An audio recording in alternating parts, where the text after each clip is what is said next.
സർവകൃപാലുവാകുന്ന യേശു ക്രിസ്തുവിൻ തിരുനാമത്തിൽ ഇന്ന് ഇവിടെ സന്നിഹിതരായ എല്ലാ പ്രിയപ്പെട്ടവർക്കും വന്ദനങ്ങൾ അറിയിക്കുന്നു. അനുഗ്രഹ എന്ന ഈ മഹനീയ ആത്മീയ പ്രവർത്തനം റാഫ മെലഡീസ് ഇതിനൊക്കെ നേതൃത്വം കൊടുക്കുന്ന സഹോദരങ്ങൾ, ഇന്നത്തെ യോഗാധ്യക്ഷൻ പാസ്റ്റർ രാജു ജോൺ, പ്രിയപ്പെട്ട കർത്തദാസൻ സാം കെ പുതുശ്ശേരി, പ്രിയ പാസ്റ്റർ വിൽസൺ ജോൺ, അതുപോലെ ചിരകാല സ്നേഹിതനായ പാസ്റ്റർ വിൽസൺ ദാസ്, പാട്ടുപാടുന്ന സഹോദരങ്ങൾ, ഏവരെയും ഓർത്ത് ദൈവത്തെ സ്തുതിക്കുന്നു. ശബ്ദപരിധിക്കുള്ളിൽ ഞങ്ങളെ കൂടാതെ ചിലരെങ്കിലും ഇവിടെയുള്ള പാട്ടും പ്രസംഗവും ഈ ശബ്ദവുമൊക്കെ കേൾക്കാൻ സന്നദ്ധരായിട്ടുണ്ട് എന്നും അറിയും.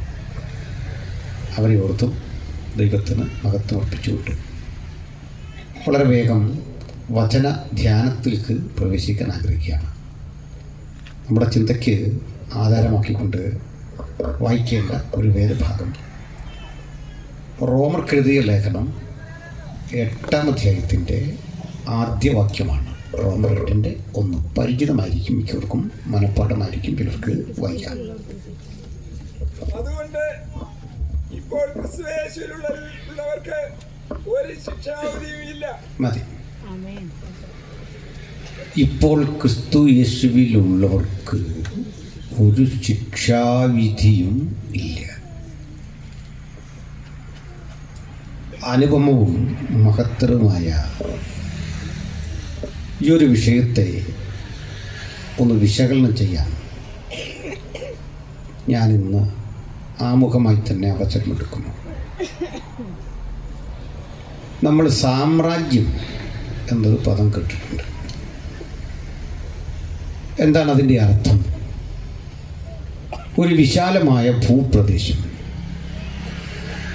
അവിടെ നൂറുകണക്കിന് രാജാക്കന്മാർ, നാട്ടുരാജ്യങ്ങൾ, നാമമാത്രമായ അധികാരം അവർക്ക് നൽകിക്കൊണ്ട് അവർക്കൊരു മേധാവി ഉണ്ടായി.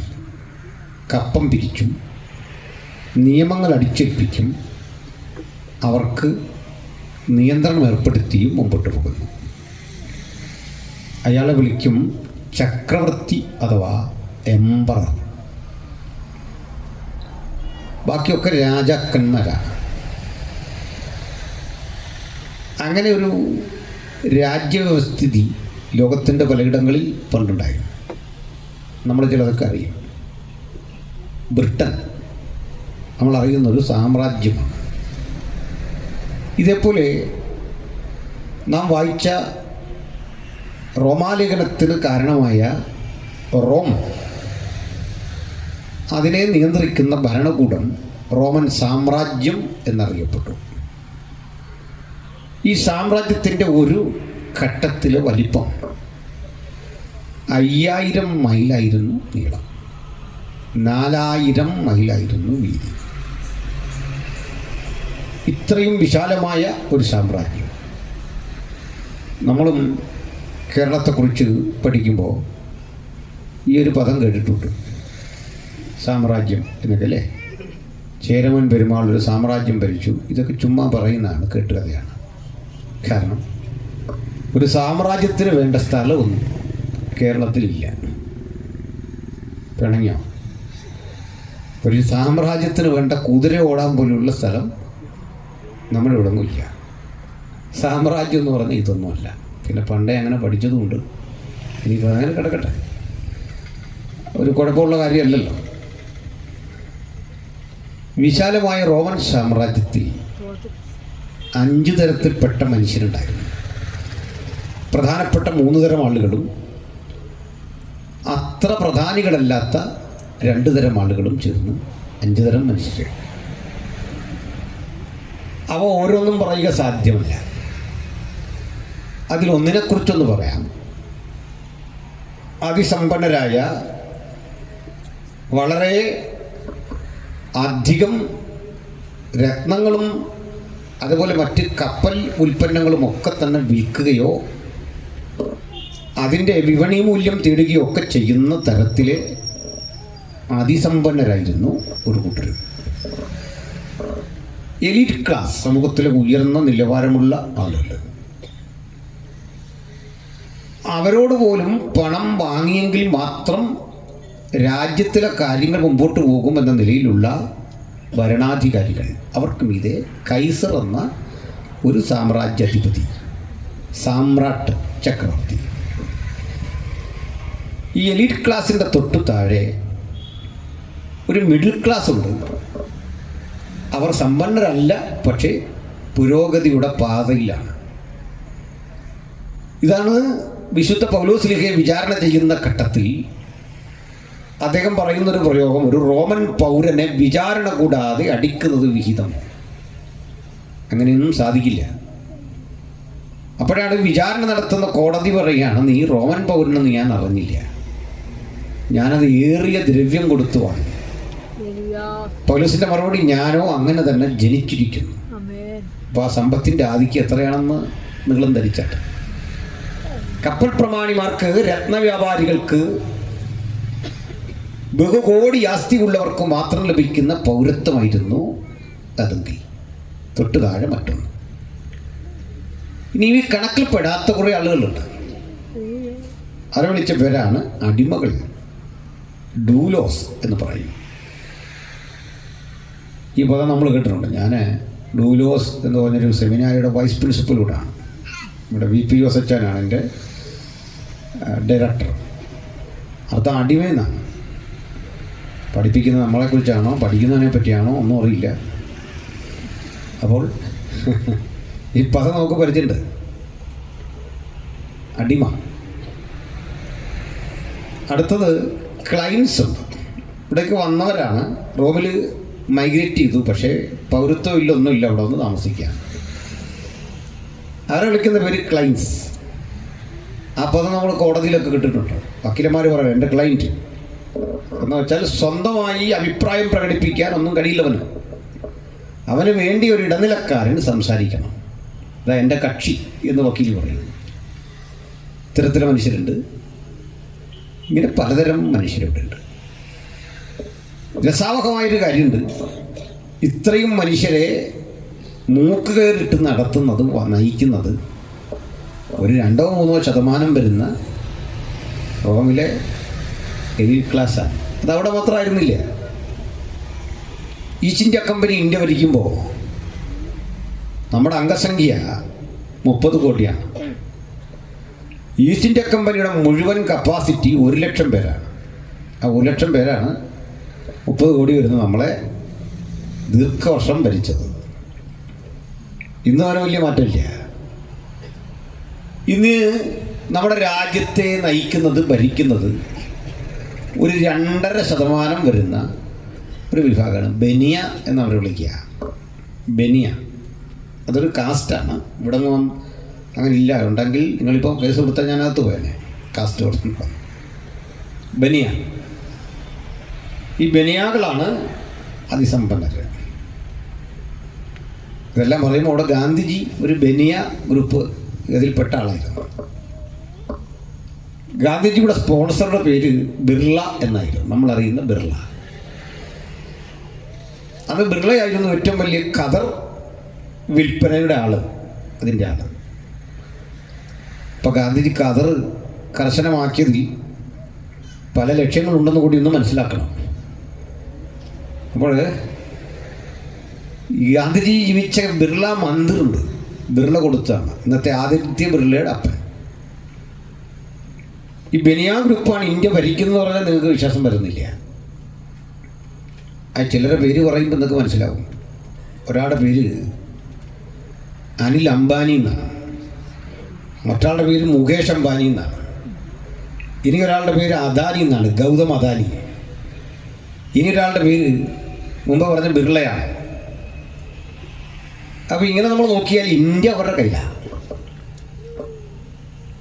അപ്പോൾ സ്വാതന്ത്ര്യത്തെക്കുറിച്ച് ബ്രിട്ടീഷുകാർ പോയപ്പോൾ കിട്ടിയ നമ്മുടെ സ്വാതന്ത്ര്യത്തെക്കുറിച്ചൊക്കെ സംസാരിക്കുമ്പോൾ അത് അങ്ങനെ തന്നെയോ എന്ന് പഠിക്കേണ്ടി വരും. ഇന്നത്തെ പത്രം കാണുക, പ്രബലങ്ങളായ രാഷ്ട്രീയ കക്ഷികൾക്കെല്ലാം കോടിക്കണക്കിന് ഉറുപ്പിക ഈ കമ്പനികൾ കൊടുത്തിട്ടുണ്ട്. കോടിക്കണക്കിന്. ചെറുകിട പാർട്ടികൾക്ക് ലക്ഷക്കണക്കിന് കൊടുത്തു. അതിൽ ടാറ്റ വരപ്പെടും. അപ്പം ഇങ്ങനെ ഇതൊക്കെ പറയുന്ന പേരുണ്ട്. ഇലക്ഷൻ ഫണ്ടെന്ന് പറയുക, ഓമന പേരുകൾ പലതുണ്ട്.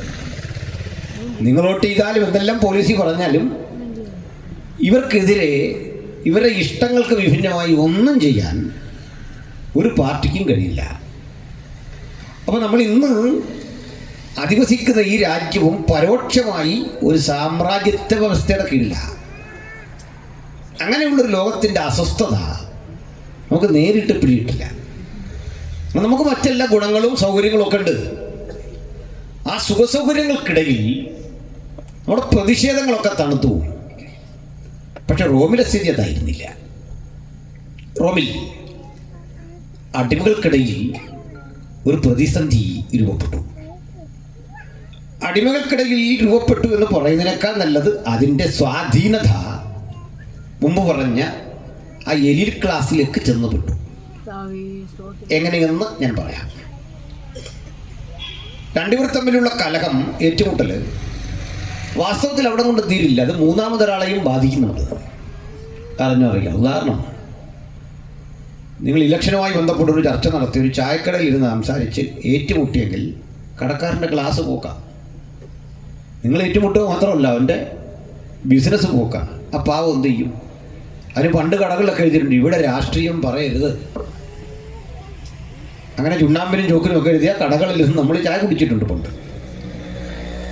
ഇതേപോലെ രണ്ട് രാജ്യങ്ങൾ ഏറ്റുമുട്ടുക, ക്ഷീണം മൂന്നാമതൊരു രാജ്യത്തിന് വരും. അത് ഇറക്കുമതി കയറ്റുമതിയും ഒക്കെ ആയിട്ട് ബന്ധപ്പെട്ട. ഇതുപോലെ തന്നെ അടിമകൾക്കിടയിൽ ഉണ്ടായ പ്രശ്നം എന്തെന്ന് ഞാൻ ആദ്യം പറഞ്ഞുകൊണ്ട് ഉള്ളടക്കത്തിലേക്ക് വരാം. അംഗസംഖ്യ കൂട്ടിയ അടിമകൾക്ക് ആദ്യം അതൊരു ഹരമായിരുന്നു. ഒരാൾക്ക് 100 അടിമയുണ്ടെന്ന് പറയുന്നത് ഒരു വലിയ ക്രെഡിറ്റായിരുന്നു. കുറേ കഴിഞ്ഞപ്പോഴാണ് മനസ്സിലായത് ഈ 100 പേരെ വെച്ചിട്ട് കാര്യമില്ല. കാരണം പണിയൊക്കെ ഏതാണ്ട് ഒതുങ്ങി. ഇനി ഇവർക്ക് എന്താ ജോലി കൊടുക്കുന്നത്?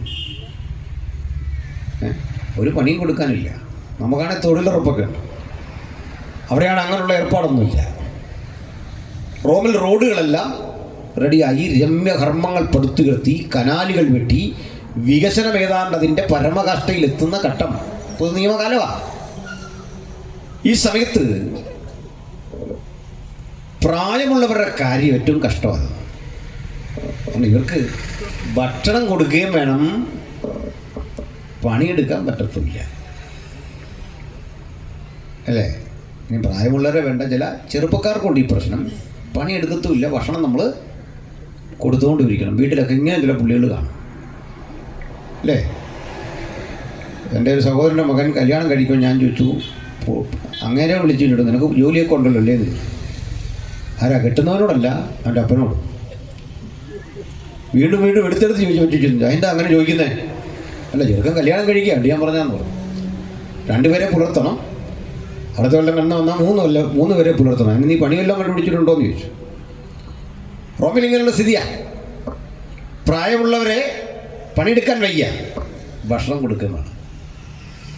അതിന് ഇവരെ ദൂരെയുള്ള കൽക്കരിക്കനികളിൽ പണിയെടുക്കാൻ കൊണ്ടുപോകുന്ന രൂപേണ കൊണ്ടുപോകും. അവിടെ കൊണ്ടിട്ടിട്ട് പോരും. കപ്പൽ വരുമ്പോഴേക്ക് കൽക്കരി നിറച്ച് കയറ്റി വിടണം. കുറേ ഭക്ഷണം കൊടുക്കും. അത് കഴിച്ചും കഴിക്കാതെയും അവിടെ കിടന്ന് ആൾ ചാകും.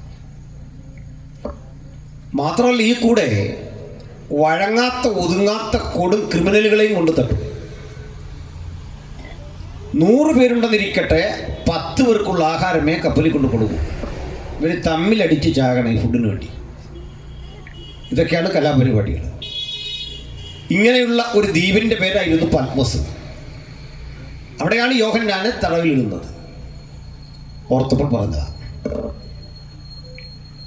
ഇത് തിരിച്ചറിഞ്ഞ റോമിലെ ചില അടിമകൾക്ക്, വിശേഷിച്ച് ചെറുപ്പക്കാർക്കിടയിൽ, അപ്പൻ്റെ അല്ലെ ജ്യേഷ്ഠൻ്റെ പ്രായമായ സഹോദരൻ്റെ അയൽക്കാരൻ്റെ ഈ ദൈന്യതയിൽ വേദന തോന്നിയിട്ട് അവർ പ്രതികരിക്കാൻ തുടങ്ങി. അപ്പനെ വിട്ടുതരില്ല, അല്ലെങ്കിൽ സഹോദരനെ വിട്ടുതരില്ല. ചോദിക്കാൻ വരുന്ന ഈ പടയാളിയെ അല്ലെങ്കിൽ രാജ്യസേവകനെ ആക്രമിക്കും. ഇങ്ങനെ രൂക്ഷമായി വന്നപ്പോൾ ഇത് വിജയിച്ചു വരുന്നു. അടിമകളുടെ ശബ്ദം വിജയിച്ച് വരുമ്പോൾ ഇവർക്കിടയിൽ അറിയാതൊരു ഐക്യത രൂപപ്പെട്ടു. എവിടെങ്കിലും ഇങ്ങനെ കൊണ്ടുപോകാൻ, അപ്പനെ കൊണ്ടുപോകാൻ, മുതിർന്നവരെ കൊണ്ട് തള്ളാൻ വന്നാൽ വിവരമൊന്ന് അറിയിക്കണം. സംഘടിച്ചു വന്ന് ആക്രമിക്കും. ഇത് ആ എലീറ്റ് ക്ലാസ്സിന്, ഭരണവർഗത്തിന് ഭയമായി. അവരിത് മാറ്റിയെടുക്കാൻ ഒരു പണി ചെയ്തു.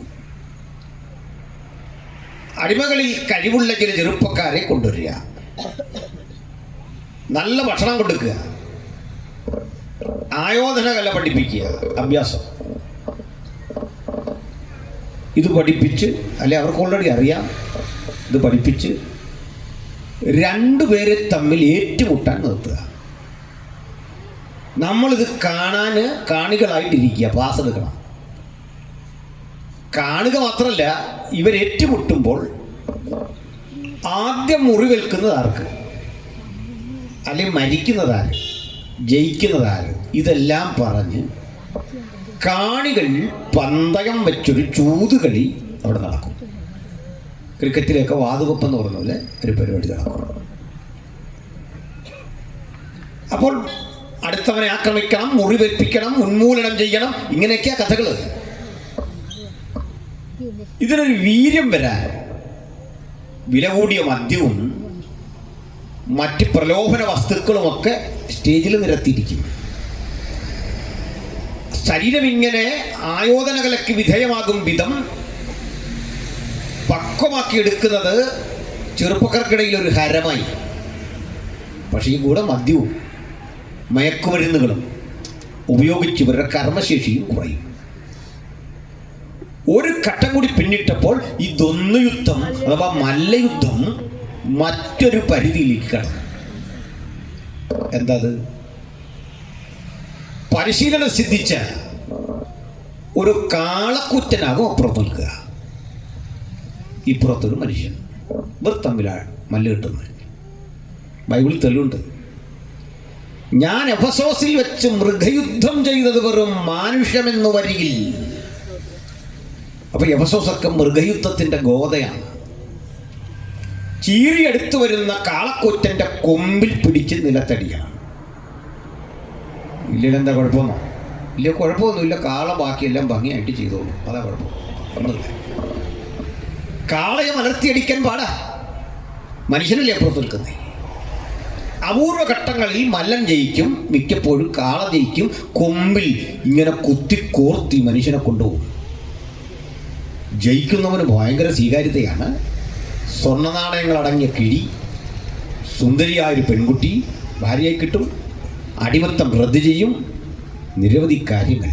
ഇത് കണ്ട് വിപ്ലവം നയിക്കാനുള്ള ചെറുപ്പക്കാരുടെ മനസ്സ് മുഴുവൻ ശരീരപുഷ്ടിയിലേക്കും ജഡീക താല്പര്യങ്ങളിലേക്കും വഴിമാറി.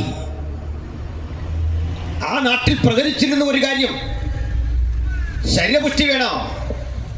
റോമിലൊരു ദേവനുണ്ട്, അപ്പോളോ എന്ന പേര്. നമ്മുടെ നാട്ടിലൊരു ടയറിൻ്റെ പേരാണ് അപ്പോളോ. ആരോഗ്യം അതുമായി ബന്ധപ്പെട്ടാണ് വരിക.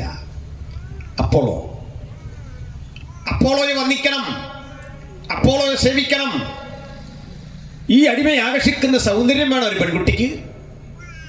അതിനവൾ അഫ്രോഡിറ്റസ് എന്നൊരു ദേവതയുണ്ട്, ഒരു നഗ്നദേവതയാ. ആ ദേവതയെ പൂജിക്കണം. ബുദ്ധികുർബത വേണോ, ശക്തി വേണോ, നിങ്ങൾ വീനസ് എന്ന് പറയുന്നൊരു ദേവതയുണ്ട്, ആ ദേവതയെ പൂജിക്കണം. റോമിലെ സ്ഥിതി ഇതാ.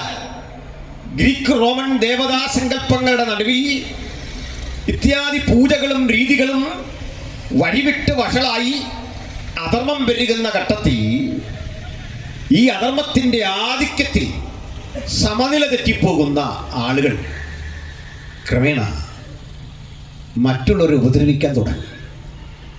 വിശേഷിച്ച് സ്ത്രീകളെ ഉപദ്രവിക്കാൻ തുടങ്ങി. യജമാനന്മാരെ കിട്ടുന്ന വഴിക്കൊക്കെ കൊല്ലാൻ തുടങ്ങി. യജമാനൻ്റെ കുഞ്ഞാണെന്നറിഞ്ഞാൽ പോലും ആ കുഞ്ഞിനെ ഉപദ്രവിക്കാൻ തുടങ്ങി. ഇത്തരം ശല്യം റോമിലെങ്ങും പെരുകി. ഇത്തരം പരിസ്ഥിതി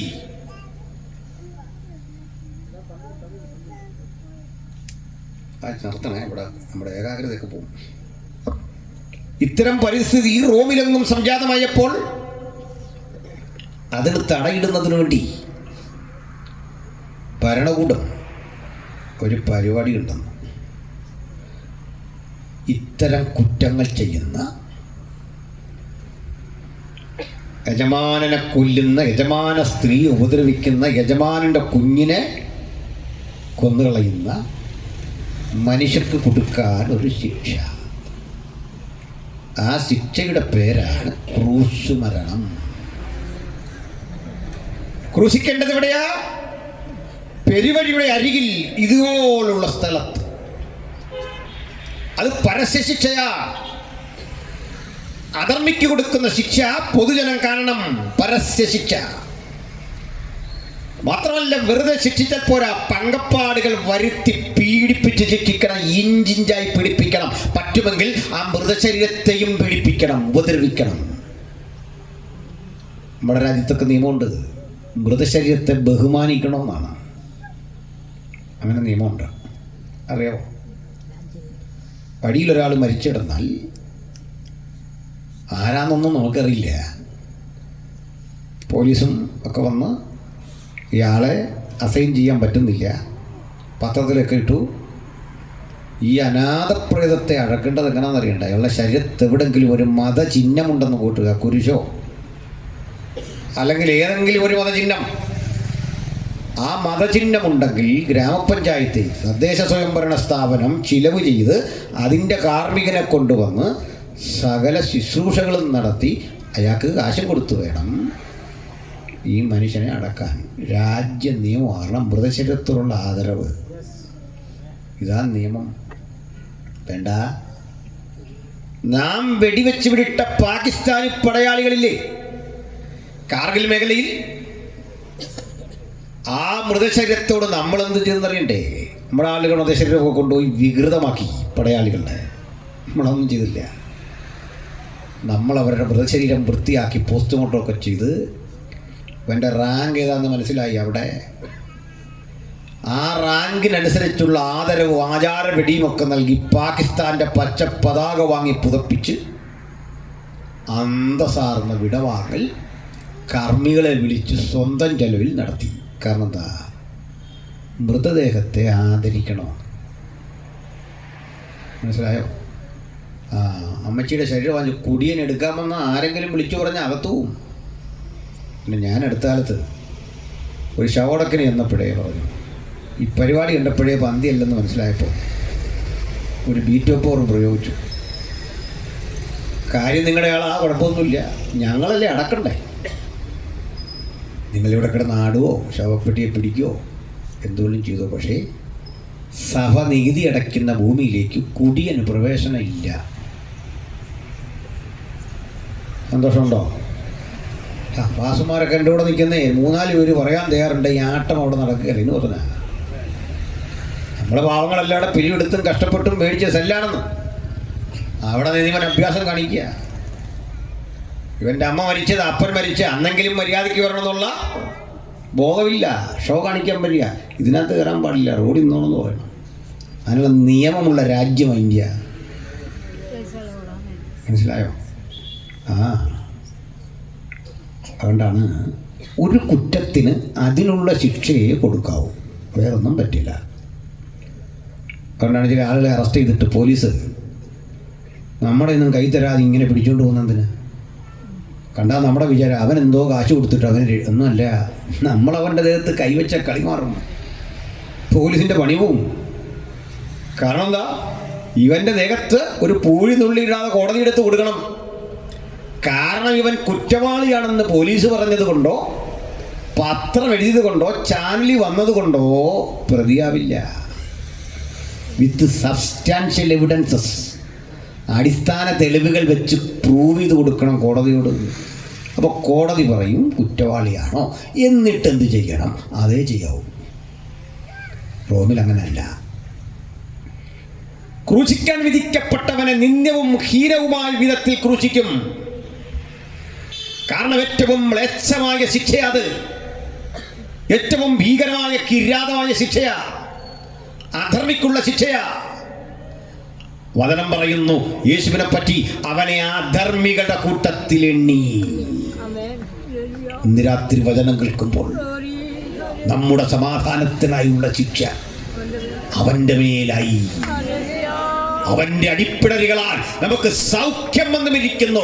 ഈ രാത്രി ദൈവവചനത്തിന്റെ ശക്തിയിൽ നിന്നുകൊണ്ട്, ആ സൗഖ്യത്തിന് ശക്തിയിൽ നിന്നുകൊണ്ട് ജയത്തോടെ നമുക്ക് പറയാം, ഞങ്ങളുടെ സമാധാനത്തിനായുള്ള ശിക്ഷ നിന്റെ മേലായി. നിന്റെ അടിപ്പിടലുകളാൽ ഞങ്ങളിൽ വ്യാപരിക്കുന്നു സൗഖ്യത്തിന് ശക്തി. ഹല്ലേലൂയ. തിരിച്ചു വരാം. ബഹുമാനരെ, ഈ പരിസ്ഥിതിയിൽ ഇവനെ എത്ര ശ്രമിച്ചിട്ടും അടിച്ചൊതുക്കാൻ പറ്റുന്നില്ല. ഏറ്റവും പ്രകടമായ ശിക്ഷയുള്ള രാജ്യങ്ങളാണ് ഗൾഫ് രാജ്യങ്ങൾ. ആൾ പറയാണ്ട് അവിടുത്തെ ശിക്ഷ ഇവിടെയും വരണം. കാടത്തോ പറയുന്നോക്കെ അല്ലേ? മനുഷ്യനെ കൊണ്ടു നിർത്തുക, പരസ്യമായിട്ട് തലവെട്ടിയും കളയുക. എന്തൊരു വീര! തിരുത്താനൊരവസരം പോലുമില്ല. നമ്മുടെ രാജ്യമൊക്കെ വളരെ മാറിക്കൊണ്ടിരിക്കുന്നു. നമ്മളൊക്കെ പറയാറുണ്ട് നമ്മുടെ രാജ്യത്ത് ജയിലിൽ കിടക്കുന്നതിന് സുഖമാണ്, സന്തോഷമാണെന്നൊക്കെ പറയുമ്പോഴും ഒരു മനുഷ്യനോടുള്ള പരിഗണന കാണിക്കണ്ടേ? അവന് ഭക്ഷണം കൊടുക്കണ്ടേ? അവന് തെറ്റിതിരുത്തി വരാൻ അവസരം കൊടുക്കണ്ടേ? ഏത് കുറ്റവാളിയും ഒരു തിരുത്തൽ അർഹിക്കുന്നു. കണ്ടോ? ഇല്ലെങ്കിൽ നിങ്ങളും ഞാനിവിടെ ഇരിക്കില്ല. ഒരുവൻ നമ്മുടെ പാപത്തിന്റെ കുറ്റം ക്ഷമിച്ചു തന്നു. ഹല്ലേലൂയ. ആ പാപത്തിന്റെ കുറ്റം ക്ഷമിച്ചു തന്ന നമ്മൾ ഇന്ന് തെറ്റ് ചെയ്യുമ്പോൾ വീണ്ടും ഏറ്റു പറയും. പക്ഷെ കർത്താവ് ഒരു കെണി വെച്ചു നമുക്ക്. നമ്മുടെ കുറ്റമൊക്കെ ക്ഷമിക്കും. പാവി ക്ഷമിക്കണേ ക്ഷമിക്കണേ എന്ന് പറഞ്ഞാൽ ക്ഷമിക്കും പോരാ. ഒരു ക്ലോസ് വെച്ചു, നമ്മുടെ കടക്കാരോട് നമ്മൾ ക്ഷമിച്ചതുപോലെ കർത്താവ് ക്ഷമിക്കത്തുള്ളൂ നമ്മളോട്. പല കാര്യവും നീറിപ്പോകുന്നതിൻ്റെ കാര്യം പിടിക്കുക. നമ്മൾ നമ്മുടെ കടക്കാരോട് ക്ഷമിച്ചില്ല, പിടികിട്ടിയ നമ്മോട് തെറ്റ് ചെയ്തവരോട് ക്ഷമിച്ചില്ലെന്ന്. ആ പകയുടെ ഹൃദയം കൊണ്ട് സമീപിക്കുമ്പോൾ നമ്മുടെ പാപത്തിൻ്റെ കുറ്റം ക്ഷമിക്കില്ല.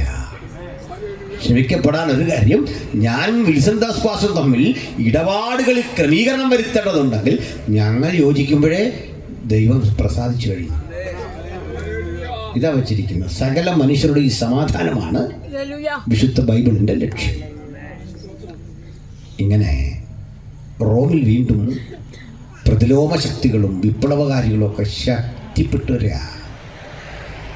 പക്ഷെ ഇവയ്ക്കൊന്നിനും റോമിൻ്റെ ഈ കലാപകലുഷിത അവസ്ഥ മാറ്റാൻ പറ്റാതെ വന്നപ്പോൾ കഷ്ടിച്ചു 30 കൊല്ലം ഒരുത്തൻ്റെ കൈ കിട്ടി ഈ ഭൂപടം. റോമിൻ്റെയും പരിസര പ്രദേശങ്ങളുടെയും ഭൂപടം ഒരു പ്രാർത്ഥനാ മനുഷ്യന്റെ കയ്യിൽ കിട്ടി. പേര് പൗലോ. പ്രവർത്തിക്കാൻ കിട്ടിയ നാഴിക 30 വർഷം. ഞാനും നിങ്ങളുമൊക്കെ 30 വർഷത്തിന്റെ കണക്ക് പറഞ്ഞിട്ട് പറയും വർഷം 30 ഒരു നല്ല സഭ കിട്ടിയിരുന്നു. ആര് തന്നില്ലെന്ന് ഇപ്പൊ നമ്മളോ എനിക്കിതൊരു ഓർഡിനേഷൻ കിട്ടിയില്ല, കേന്ദ്രം മനസ്സിലിഞ്ഞില്ല. എന്ത് കേന്ദ്രം, എന്ത് ഓർഡിനേഷൻ, എന്ത് സഭ? സ്വയം ഒന്ന് വരതാം. ഒരുത്തൻ്റെ കയ്യിൽ ഈ ഭൂപടം കിട്ടിയപ്പോൾ തൻ്റെയും സഹചാരികളുടെയും പടപ്പുറപ്പാടിൻ്റെ മുമ്പിൽ ഉഗ്രപ്രതാപങ്ങൾ മുട്ടുകുത്തി.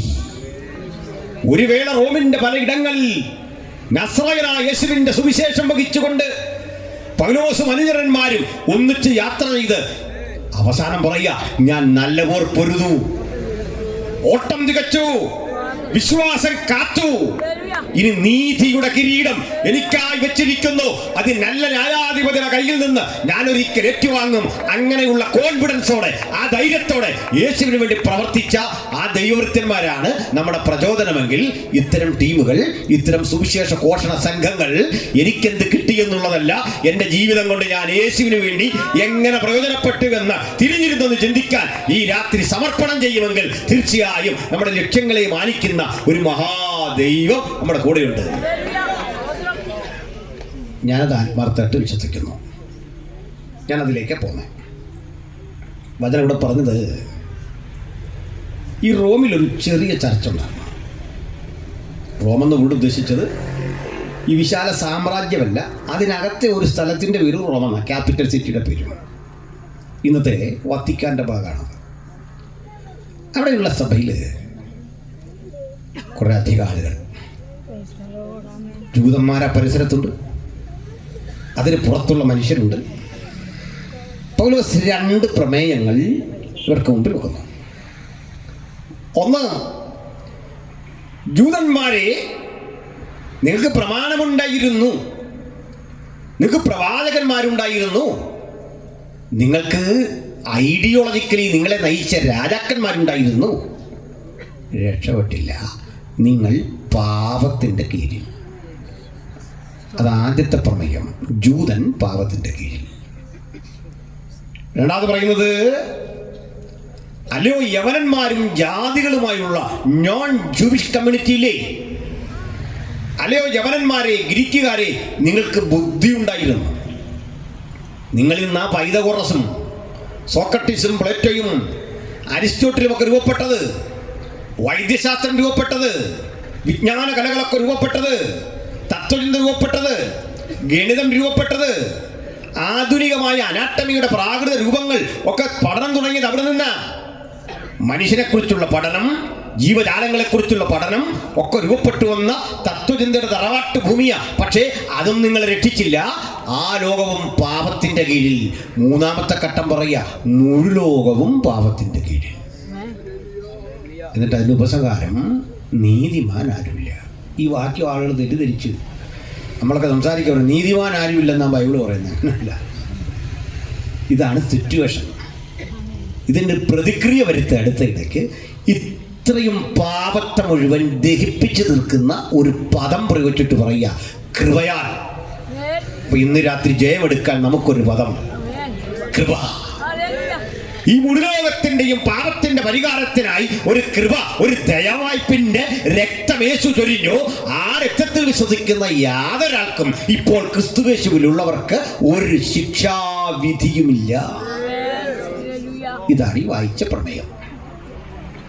മനസ്സിലായോ? അപ്പൊ നമുക്ക് ഇതിന്റെ അനന്തര ചിന്തയിൽ കൂടി പറഞ്ഞ് ഒന്ന് പര്യവസാനിപ്പിക്കാം. പ്രിയരേ, മനുഷ്യന് ഇത് മതം, അതുമായി ബന്ധപ്പെട്ട തീവ്രവാദ ചിന്തകൾ വല്ലാതെ പെരുകുന്നൊരു ഘട്ട. ഇതിപ്പോൾ ഞാനൊരു FB-യിലൊരു പോസ്റ്റ് ഇട്ടിട്ടുണ്ട്. ഒരു ചെറുപ്പക്കാരൻ ഉത്തരേന്ത്യയിൽ ഇവിടെ ഒരു സ്ഥലത്ത്, അയാളൊരു ബംഗ്ലാദേശിയായിരുന്നു, മുസ്ലിം വിഭാഗത്തിലുള്ള ആളാണ്. അയാൾ കൺവെർട്ട് ചെയ്തൊരു ഹിന്ദുവായി. അതിൻ്റെ തീവ്രതയിൽ വന്നൊരു ആലയം പിടിച്ചെടുത്തിട്ട് ആ പുൽപ്പിറ്റിൽ നിന്നുകൊണ്ട് അവിടുത്തെ പുരോഹിതനോട് ചോദിക്കുകയാണ്, യേശു ക്രിസ്തു എങ്ങനെ ജനിച്ചു, യേശുവിൻ്റെ അമ്മ എങ്ങനെ ജനിച്ചു. ചോദിക്കുന്നതിലല്ല, ഭീകരമായൊരു ശൈലിയിൽ നിർബന്ധം ചെലുത്തി തൻ്റെ വിശ്വാസം അങ്ങോട്ട് അടിച്ചേൽപ്പിക്കുക. ഇതൊരൊറ്റപ്പെട്ട സംഭവമല്ല. ഇന്ത്യയുടെ വിവിധ ഇടങ്ങളിൽ ഇത്തരം ചില രീതികൾ സംജാതമാകുമ്പോൾ നമുക്കൊരു ജാള്യതയുടെ ഒന്നും ആവശ്യമില്ല. ഇതൊക്കെ സംഭവിക്കേണ്ടതാണെന്ന് തിരുവെഴുത്ത് പറയുന്നു. അതുകൊണ്ട് നിസ്സംഗതയോടെ ഇരിക്കാനും പാടില്ല. ഈ സംഭവങ്ങൾ എന്തിനാണെന്ന് അറിയണ്ടേ? ഇതാണ് വാസ്തവത്തിൽ ഉണർവിൻ്റെ നാന്ദി. ഇങ്ങനെ ഉണർവുണ്ടാകുന്നു. ഹല്ലേലൂയ. നമ്മൾ ഉണർവെന്ന് പറഞ്ഞാൽ എന്തിനാ? നമ്മളൊരു പശ്ചാത്തലം കമ്പോസറയിൽ അടിച്ചുണ്ടാക്കിയിട്ടാണ് ഒരു അന്തരീക്ഷം പറയട്ടത്, അല്ലേ? പാടുന്നവരെയൊന്നും പറഞ്ഞല്ല, ഒരന്തരീക്ഷം ഉണ്ടാകട്ടെ, ഒരു ആത്മീയ അന്തരീക്ഷം. പക്ഷെ ദൈവത്തോട് പ്രാർത്ഥിച്ചു കഴിഞ്ഞാൽ കമ്പോസർ വഴിയോ ഡ്രം വഴിയോ അല്ല ഉണർവ് വരുന്നത്. പിന്നെ എങ്ങനെയാ? ഇങ്ങനെ ഒരു അന്തരീക്ഷം അത് സംജാതമാക്കും. വിശ്വാസമില്ല? ആ, തെളിവ് തരാം. നമ്മൾ കൃപ എന്നൊരു പദം പറഞ്ഞു തുടങ്ങിയായിരുന്നല്ലേ? കൃപ എന്നൊരു പദം നമ്മളെല്ലാം എന്തിനാന്നേ? കൃപ പ്രാപിക്കാം. കുഞ്ഞാണ് പാട്ട് പാടുന്നത്, ഒരു ശബ്ദമൊക്കെ വരുന്നു. ഇതാ ബാബുചെറിയാൻ പറഞ്ഞ നിങ്ങൾ പോയി മാറി ഇരുന്ന് പാട്ട് പാടും. ഓക്കെ, ഇത് ഇങ്ങോട്ടുള്ള ശ്രദ്ധ എല്ലാവരിലും ഉണ്ടാകണം. അൺവാണ്ടഡ് നോയ്സ് ഒന്നും പാടില്ല. മൊബൈലൊക്കെ ഒന്ന് ഓഫാക്കി വെച്ചു, പെട്ടെന്ന് നിർത്തിക്കോളാം. സമയത്ത് നിർത്തും. സമയത്തിന് മുമ്പ് തെന്നിപ്പിക്കില്ല. ഇപ്പം നിർത്തിയേക്കാം, സമയം പോലെ. ഈ പാപത്തിൻ്റെ വിപരീത പദമാണ് കൃപ. നമ്മളെല്ലാം കാത്തിരിക്കുന്ന കൃപ പ്രാപിക്കാനാണ്. കൃപമേൽ കൃപ. ഇപ്പം അതൊക്കെ പറയല്ലേ, ശരിയല്ലേ? പക്ഷെ യഥാർത്ഥ കൃപ എന്താണെന്നറിഞ്ഞാൽ പിന്നെ നിങ്ങൾ പ്രാർത്ഥിക്കില്ല. അതാ എൻ്റെ ഒരു പേടിയുണ്ട്. പറയണോ വേണ്ടയോ എന്ന് ആലോചിച്ചിരിക്കുക. ഒരു ചെറിയ ഉദാഹരണം. മറിയത്തെ കണ്ട് ദൂതൻ പറഞ്ഞു, കൃപ ലഭിച്ചവളെ നിനക്ക് വന്ദനം. അപ്പം മറിയം തിരിച്ച് ദൂതനോട്, ഇതെന്തൊരു വന്ദനം? എന്നിട്ട് അടുത്ത വചനം പറയാണ്, അത്യുന്നതൻ്റെ ശക്തി നിന്റെ മേൽ നിഴലിടും, പരിശുദ്ധാത്മാവ് നിന്റെ മേൽ വരും, നീ ഗർഭം ധരിച്ച് ഒരു മകനെ പ്രസവിക്കും. എന്തെല്ലാം വന്നു? അത്യുന്നതൻ, പരിശുദ്ധാത്മാവ്, ഒരു പുത്രൻ. ഇതിൻ്റെ പേരാ ത്രിയേകത്വം. ത്രിയേകത്വത്തിൻ്റെ സമ്മേളനം നിന്റെ ഉദരത്തിൽ രൂപപ്പെടും.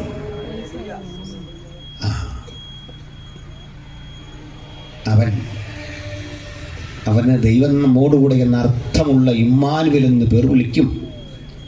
അവൻ നമ്മുടെ പാപത്തിൽ നമ്മെ വീണ്ടെടുക്കും. നല്ല ദൂതൻ. മറിയം പറഞ്ഞു, ഞാൻ പുരുഷനെ അറിയായികയാൽ ഇത് എങ്ങനെ? ചോദ്യം. ഇവിടെയാണ് വിശുദ്ധ മറിയത്തെ നമ്മളൊന്ന് കാണേണ്ടത്. ചിലൊക്കെ ധരിക്കുന്നതല്ല, മറിയം ദൈവമാതാവെങ്കിൽ ദൂതനോട് പറഞ്ഞാൽ പോലെ, എടാ കൊച്ചേ ഇതൊക്കെ എനിക്കും അറിയാം, നീ അറിയാൻ പാടില്ലാത്തവർ പറഞ്ഞാൽ മതി, ഞാനിവിടെ കൂടി തീരുമാനമെടുത്താ ഈ കാര്യം നടക്കുന്നതെന്ന് പറഞ്ഞാൽ മതി. അങ്ങനെ പറഞ്ഞെങ്ങനെ? ഇതെങ്ങനെ? അജ്ഞതയാ. ദൂതനും സത്യത്തിൽ വലിയ പിടിയില്ല. അയാൾ ജ്ഞാനിയാണ്, സർവജ്ഞാനിയല്ല. ദൂത് തരാൻ വന്നേ ഉള്ളൂ. അങ്ങനെയാ ദൂതൻ ഒറ്റയടി. പക്ഷെ ഇതിന് ആ പറഞ്ഞ കാര്യം ഇതിൻ്റെയൊക്കെ മുകളിലായിപ്പോയി. ദൈവത്തെ കൊണ്ട് അസാധ്യമായ വല്ല കാര്യമുണ്ടോ? അപ്പൊ ഉത്തരവായി. നമ്മുടെ അജ്ഞതയെ മുഴുവൻ തീർക്കുന്ന പവറുള്ളൊരു വചനമാണല്ലേ. നമ്മുടെ സകല അപര്യാപ്തതയും തീർക്കുന്ന, നമ്മുടെ പരിമിതിയെ മുഴുവൻ പരിഹരിച്ച് കളയുന്ന, നമ്മുടെ കടബാധ്യതയെ മുഴുവൻ റദ്ദ് ചെയ്യുന്ന, നമ്മുടെ നിരാശയെ മുഴുവൻ അപ്രസക്തമാക്കുന്ന വചനമാ is anything too hard for the Lord. ദൈവത്തെ കൊണ്ട് അസാധ്യമായ വല്ല കാര്യമുണ്ടോ? മതി, ആള് പോയി. ഇക്കാര്യം മറിയം ചെന്ന് ആദ്യം പറഞ്ഞ ആരോടായിരിക്കും? ഒരു ഊഹം. സ്വാഭാവികമായിട്ട് ആരോടാ? അമ്മയുടെ അടുത്താ. പെൺകുട്ടികൾ അങ്ങനെയാണ്. മമ്മി ഒരു വാർത്തയുണ്ട്, ഒരു ദൂതനെ കണ്ടു, എന്നിട്ട് ഇങ്ങനെയൊക്കെ പറഞ്ഞു. പോ നേരമില്ല, നീ ഇമ്മ ഓരോ കഥയും പറഞ്ഞുകൊണ്ടിരിക്കാതെ പോയി പഠിക്കാൻ നോക്കുമ്പോൾ കല്യാണമെല്ലാം ആലോചിച്ച് വെച്ചിരിക്കുക. പിറ്റേന്ന് വിളി തന്നെ പറഞ്ഞു. അവൾ സന്തോഷവതിയായി മുമ്പോട്ട് പോകുമ്പോൾ ഇവർ പറയുക മാത്രമല്ല, ഒരു പെൺകുട്ടിയല്ലേ, ഒരു പ്രസവ ചേഷ്ടകൾ, ഒരു ഗർഭസ്ഥകാലത്തിൻ്റെ പ്രവണതകൾ അവളിൽ പതുക്കെ കണ്ടത് മറ്റാരേക്കാളും അമ്മയ്ക്ക് മനസ്സിലായി. അപകടം. മോളിന് പറഞ്ഞ്, മോളെന്താ കഴിഞ്ഞ ദിവസം ഒരു കാര്യം പറഞ്ഞു, ആവർത്തിച്ച്. അത്യുന്നതൻ്റെ ശക്തി നിഴലിട്ടും പരിശുദ്ധാത്മാവിൻ്റെ മീതെ വരും, ഗർഭം ധരിച്ചൊരു മകനെ പ്രസവിക്കും. കുഞ്ഞെന്തേലും പറയുക? ഇതൊന്നും വേണ്ട. അമ്മ അന്ന് മുതൽ ദുഃഖിതയാ. ഒരു പിടിയും കിട്ടുന്നില്ല. ഒടുക്കം ആ വസ്തുത പറയേണ്ടടുത്ത് പറയാതെ വയ്യ അപ്പനോട് പറയുക. അങ്ങനെയൊന്നും ഉണ്ടാവില്ല, നമ്മുടെ കുഞ്ഞാണ്. നല്ല കുഞ്ഞാ. അതങ്ങനല്ല, അവർക്ക് ചില അടയാളങ്ങൾ പ്രകടമാണ്. അവളുടെ ഉദരം വീർത്തു വരിക. അപ്പൻ വിളിച്ചു. അപ്പനല്ല വിളിക്കുക, മക്കളിഞ്ഞ് വന്ന് പപ്പ ചോദിക്കട്ടെ, എന്താ പറ്റി? എന്ത് തെറ്റ് പറ്റിയാലും പരിഹരിക്കാൻ പറ. അതൊരു തെറ്റും പറ്റിയില്ല. അത്യുന്നതിൻ്റെ ശക്തി നിഴലിട്ടു. പരിശുദ്ധാത്മാവിൻ്റെ മീതെ വന്നു. ഒരു പുരുഷപ്രജ എൻ്റെ ഉള്ളിൽ കിടന്നിങ്ങനെ തുള്ളുന്നുണ്ട്. ഓരോ ചോദ്യം നിങ്ങൾ ചോദിക്കുമ്പോഴും ആ പ്രജ ഇങ്ങനെ തുള്ളി അന്തരാത്മാവിൽ എന്നോട് പറഞ്ഞുകൊണ്ടിരിക്കുക, പേടിക്കണ്ട, പേടിക്കണ്ട, ഭയപ്പെടണ്ട, നീ വരെ നിന്നുവോ. കൊടുക്കാം. അപ്പന് നിരാശ. നിന്റെ താഴെ ഒരു മോള് വളർന്നു വരിക. ഞാൻ വാക്ക് പറഞ്ഞു വെച്ചിരിക്കുക നിന്നെ. ഈ വീട്ടിലെ അപ്പൻ തെരുവിലൂടെ പോകുമ്പോൾ അയാൾ അനുഭവിച്ച ദുരിതവും ആക്ഷേപത്തിൻ്റെയും കനമറിയോ നാട്ടുകാർ? അയൽവക്കക്കാരി കുട്ടികളോട് മാതാപിതാക്കൾ പറഞ്ഞു കൂടരുത്, ആ വീടുമായിട്ട് സഹകരണം വേണ്ട, അവൾ ശരിയല്ല. അമ്മ ഉറക്കമില്ല, അച്ഛൻ അസ്വസ്ഥനാണ്, ഒരാങ്ങളയുണ്ടെങ്കിൽ അയാളും ദുഃഖിതനാണ്, നിശ്ചയിച്ചുറപ്പിച്ച ഭർത്താവും അസ്വസ്ഥനാണ്. ഇതിന് വചനം പേരിട്ടു കൃപ. ഇതാണ് കൃപയെങ്കിൽ കൃപ അത്ര എളുപ്പമൊന്നും കിട്ടുന്ന കാര്യമല്ലെന്ന് മാത്രമല്ല, വില കൊടുക്കാത്തവർക്ക് കൃപയുടെ സുഖം പിടികിട്ടില്ല, വില കൊടുക്കാത്തവർക്ക് കൃപയുടെ മഹിമ പിടികിട്ടില്ല. ആരൊക്കെ എതിർത്തിട്ടും ഒറ്റക്കൊരുവൾ ചങ്കുറപ്പോടെ ഈ കൃപയെത്തെടുക്കാൻ തയ്യാറായി. ആ കൃപയാണ് ഞാനും നിങ്ങളും ഇന്ന് രാത്രി ആസ്വദിക്കുന്നത്. ഇനി അർത്ഥം പറഞ്ഞാണെങ്കിലും അല്ലെങ്കിലും ക്രിസ്മസിന് പാട്ടുകാർ വന്ന് പാടുന്നൊക്കെ ഇതിനെപ്പറ്റിയാ. അപ്പൊ കൃപ എന്ന് പറഞ്ഞാൽ പെട്ടെന്ന് ഇങ്ങനൊരു പശ്ചാത്തലം വരുമെന്ന്, ഇതല്ലെങ്കിൽ മറ്റൊന്നും. ഇത് താങ്ങാനുള്ള ത്രാണി നമ്മളിൽ പലർക്കും ഇല്ല. അതാ നമ്മൾ കമ്പോസറിൽ അടിച്ച് തീർക്കുന്നത്, ഇല്ല ഡ്രമ്മയിൽ അടിച്ച് തീർക്കുന്നത്. ക്ഷമിക്കണം. ഇപ്പോൾ ഒരു പരിപാടിയാണ് ഈ വള്ളംകളിയുടെ കമൻട്രി പോലെ. വർഷിപ്പിൽ ഇടിയുന്ന ആൾ പറയും ഒരു ശക്തിയുടെ വ്യാപരിക്കുകയാണ്, ചിലർ താണ്ട് ഇപ്പോൾ തന്നെ ദൈവകൃപ വ്യാപരിച്ചുകൊണ്ടിരിക്കുകയാണ്. ഇതല്ലേ അവിടെ പറയുന്നത്, പാൽപ്പാട് ചുണ്ടൻ ഇഞ്ചോടിഞ്ച് പോരാടി മുന്നേറിക്കൊണ്ടിരിക്കുകയാണ്. ഇയാളെന്തിനാണോ വന്നേ? മനസ്സിലായില്ലേ? പാൽപ്പാട് ചുണ്ടൻ അംബേദ്കറെ പിന്തള്ളി ദേവറസമായി ഇഞ്ചോടിഞ്ചൊരു വള്ളപ്പാടകലെ. ഇതും വർഷിപ്പ് ലീഡറും പറയുന്ന ഒന്നല്ലേ? ഇയാൾ ഇതിൻ്റെ ഭാഗമല്ലേ? ഇതാരെ പ്രോത്സാഹിപ്പിക്കാനാ? ഈ വാക്കിൻ്റെ തുടർമാനമുള്ള പ്രയോഗങ്ങളിലൂടെ രൂപപ്പെടുന്ന ആവേശത്തിൻ്റെ പേരോ ഉണർവ്. ഞാനിത് ഗ്രഹിച്ച നാൾ മുതൽ എടുത്തൊരു തീരുമാനം, ഉണർന്നാൽ മതി. എൻ്റെ സ്വന്തം കൃത്രിമമായ ഒരു ശബ്ദം കൊണ്ടും ഞാനായിട്ടൊരു ശല്യം ചെയ്യില്ല. കാരണം വാക്കിൻ്റെ വില വലുതാണ്. സ്തോത്രം. ആരാധിക്കുന്നവർക്ക് തടസ്സമൊന്നുമില്ല കേട്ടോ. ദൈവകൃപ ആസ്വദിക്കുന്നതിന് ഒരു തടസ്സമില്ല. ഒരുമിച്ച് ആസ്വദിക്കണം. ഹൃദയം തുറന്ന് തമ്പുരാൻ കൊടുക്കണം. ആ ഹൃദയം തുറന്ന് ദൈവത്തെ ആരാധിക്കണം, ഒരു തടസ്സമില്ല. പക്ഷെ ഇതൊരു പ്രവണതയും പ്രകസനവുമായി മാറുന്ന ലോകത്ത് ഇതിലൊരു അപകടം തിരിച്ചറിയേണ്ടതാണ്. അപ്പോൾ പറഞ്ഞു വന്നത്, ഈ കൃപ നമ്മിൽ വ്യാപരിച്ചാൽ ക്രിസ്തുയേശുവിനുള്ളവർക്ക് ശിക്ഷയില്ലെന്ന് പ്രഖ്യാപനം ഉലകത്തോട് പറയാൻ പറ്റിയൊരു അന്തരീക്ഷം ദൈവം ഇങ്ങനെ ഒരുക്കും. ഇതറിയണ്ടേ? നമ്മുടെ 1500 പരം ആളുകൾ ഇന്ത്യയിലെ വിവിധ ജയിലുകളിൽ കിടക്കുക. ഇപ്പം 1500 പരം സുവിശേഷം, ഏറ്റവും അധികം മലയാളികളാണ്. ഹല്ലേലൂയ. നമ്മൾ പറയാം മലയാളികളുടെ ഇടയിൽ വന്ന പ്രസംഗിച്ചാലും പാടിയാലും ഒന്നും ഒരു സന്തോഷമില്ല. തമിഴ്നാട്ടിൽ ചെന്നാൽ രാജസ്ഥാനിൽ ചെന്നാൽ അവർ മണിക്കൂർ നിർത്തുക. എന്തോ ഇവിടെ സുവിശേഷം പറയാൻ പാവം മലയാളിയുള്ളൂ. സന്തോഷമില്ലേ? അതേന്ന് പട്ടിണി കിടക്കാൻ, ത്യാഗം സഹിക്കാൻ, മണക്കാലായാലും ഇങ്ങനെയുള്ള പഠന സ്ഥാപനങ്ങളിലൊക്കെ പഠിച്ച് നല്ല കുടുംബത്തിൽപ്പെട്ട കുഞ്ഞുങ്ങളെ, ഉന്നത ബിരുദധാരികളെ, ഈ സ്ഥലത്തൊക്കെ പോയി ഇഞ്ചിഞ്ചായി യേശുവിന് വേണ്ടി പൊരുതി മരിക്കുക. അതിന് ഓരോരുത്തർ അഭിമാനിക്കുകയും പ്രാർത്ഥിക്കുകയും വേണം ദൈവത്തിൻ്റെ മക്കൾ. അല്ല നമ്മളെന്തോ കുറഞ്ഞ ആളുകളാന്ന് ധരിക്കേണ്ട. നീ ഭാരത ക്രിസ്തീയ സഭയുടെ നെടുനായകത്വം കർത്താവിൽപ്പിച്ച അഭിഷിക്തന്മാർ ഇതിനകത്തുണ്ട്. ചിലർ ഇനിയും രൂപപ്പെട്ടു വരണം. അതിനാണ് ഈ യോഗം, അതിനാണ് ഇത്തരം ഗ്രൂപ്പുകൾ, അതിനാണ് ഇത്തരം പ്രാർത്ഥനകൾ. ഈ പ്രാർത്ഥന ഉൽപ്പാദിപ്പിക്കട്ടെ. ഇത്തരം ചില പൗലോസിനെ പോലെയുള്ള ചില സുവിശേഷകരെ ഉൽപ്പാദിപ്പിക്കട്ടെ. കൃപയുടെ വ്യാപനം ഈ ദേശത്ത് കൊണ്ടെത്തിക്കാൻ ദൈവത്താൽ നിയോഗിക്കപ്പെട്ടവരെ കണ്ട് ദൈവത്തിന്റെ പരിശുദ്ധാത്മാവ് ചില ദൗത്യങ്ങൾക്ക് വേണ്ടി ക്ഷണിക്കുമ്പോൾ പിന്നോട്ട് നിൽക്കാൻ പാടില്ല. അങ്ങനെയാണ്. അപ്പൊ ക്രിസ്തീയർക്ക് ശിക്ഷാവിധി 1500 പേര് ജയിലിലും അല്ലേ? ശിക്ഷയാണോ? എന്താണെന്ന് പറയാം. നിങ്ങൾക്ക് തോന്നുന്നുണ്ടോ അവരവിടെ കിടന്ന് ആപ്പാടെ വിഷമിച്ച് പറ്റിപ്പോയല്ലോ എന്ന് ഓർത്ത് പ്രാഗാന്ന്? ഒന്നുമില്ല. അവരെ പരിചയപ്പെട്ട് നോക്കണം. ആ ചുവരുകൾക്കുള്ളിൽ അവരനുഭവിച്ചൊരു ദൈവ സാന്നിധ്യം നമ്മുടെ എയർ കണ്ടീഷൻഡ് ഹാളിൽ കിട്ടുന്ന സംഗതിയല്ല.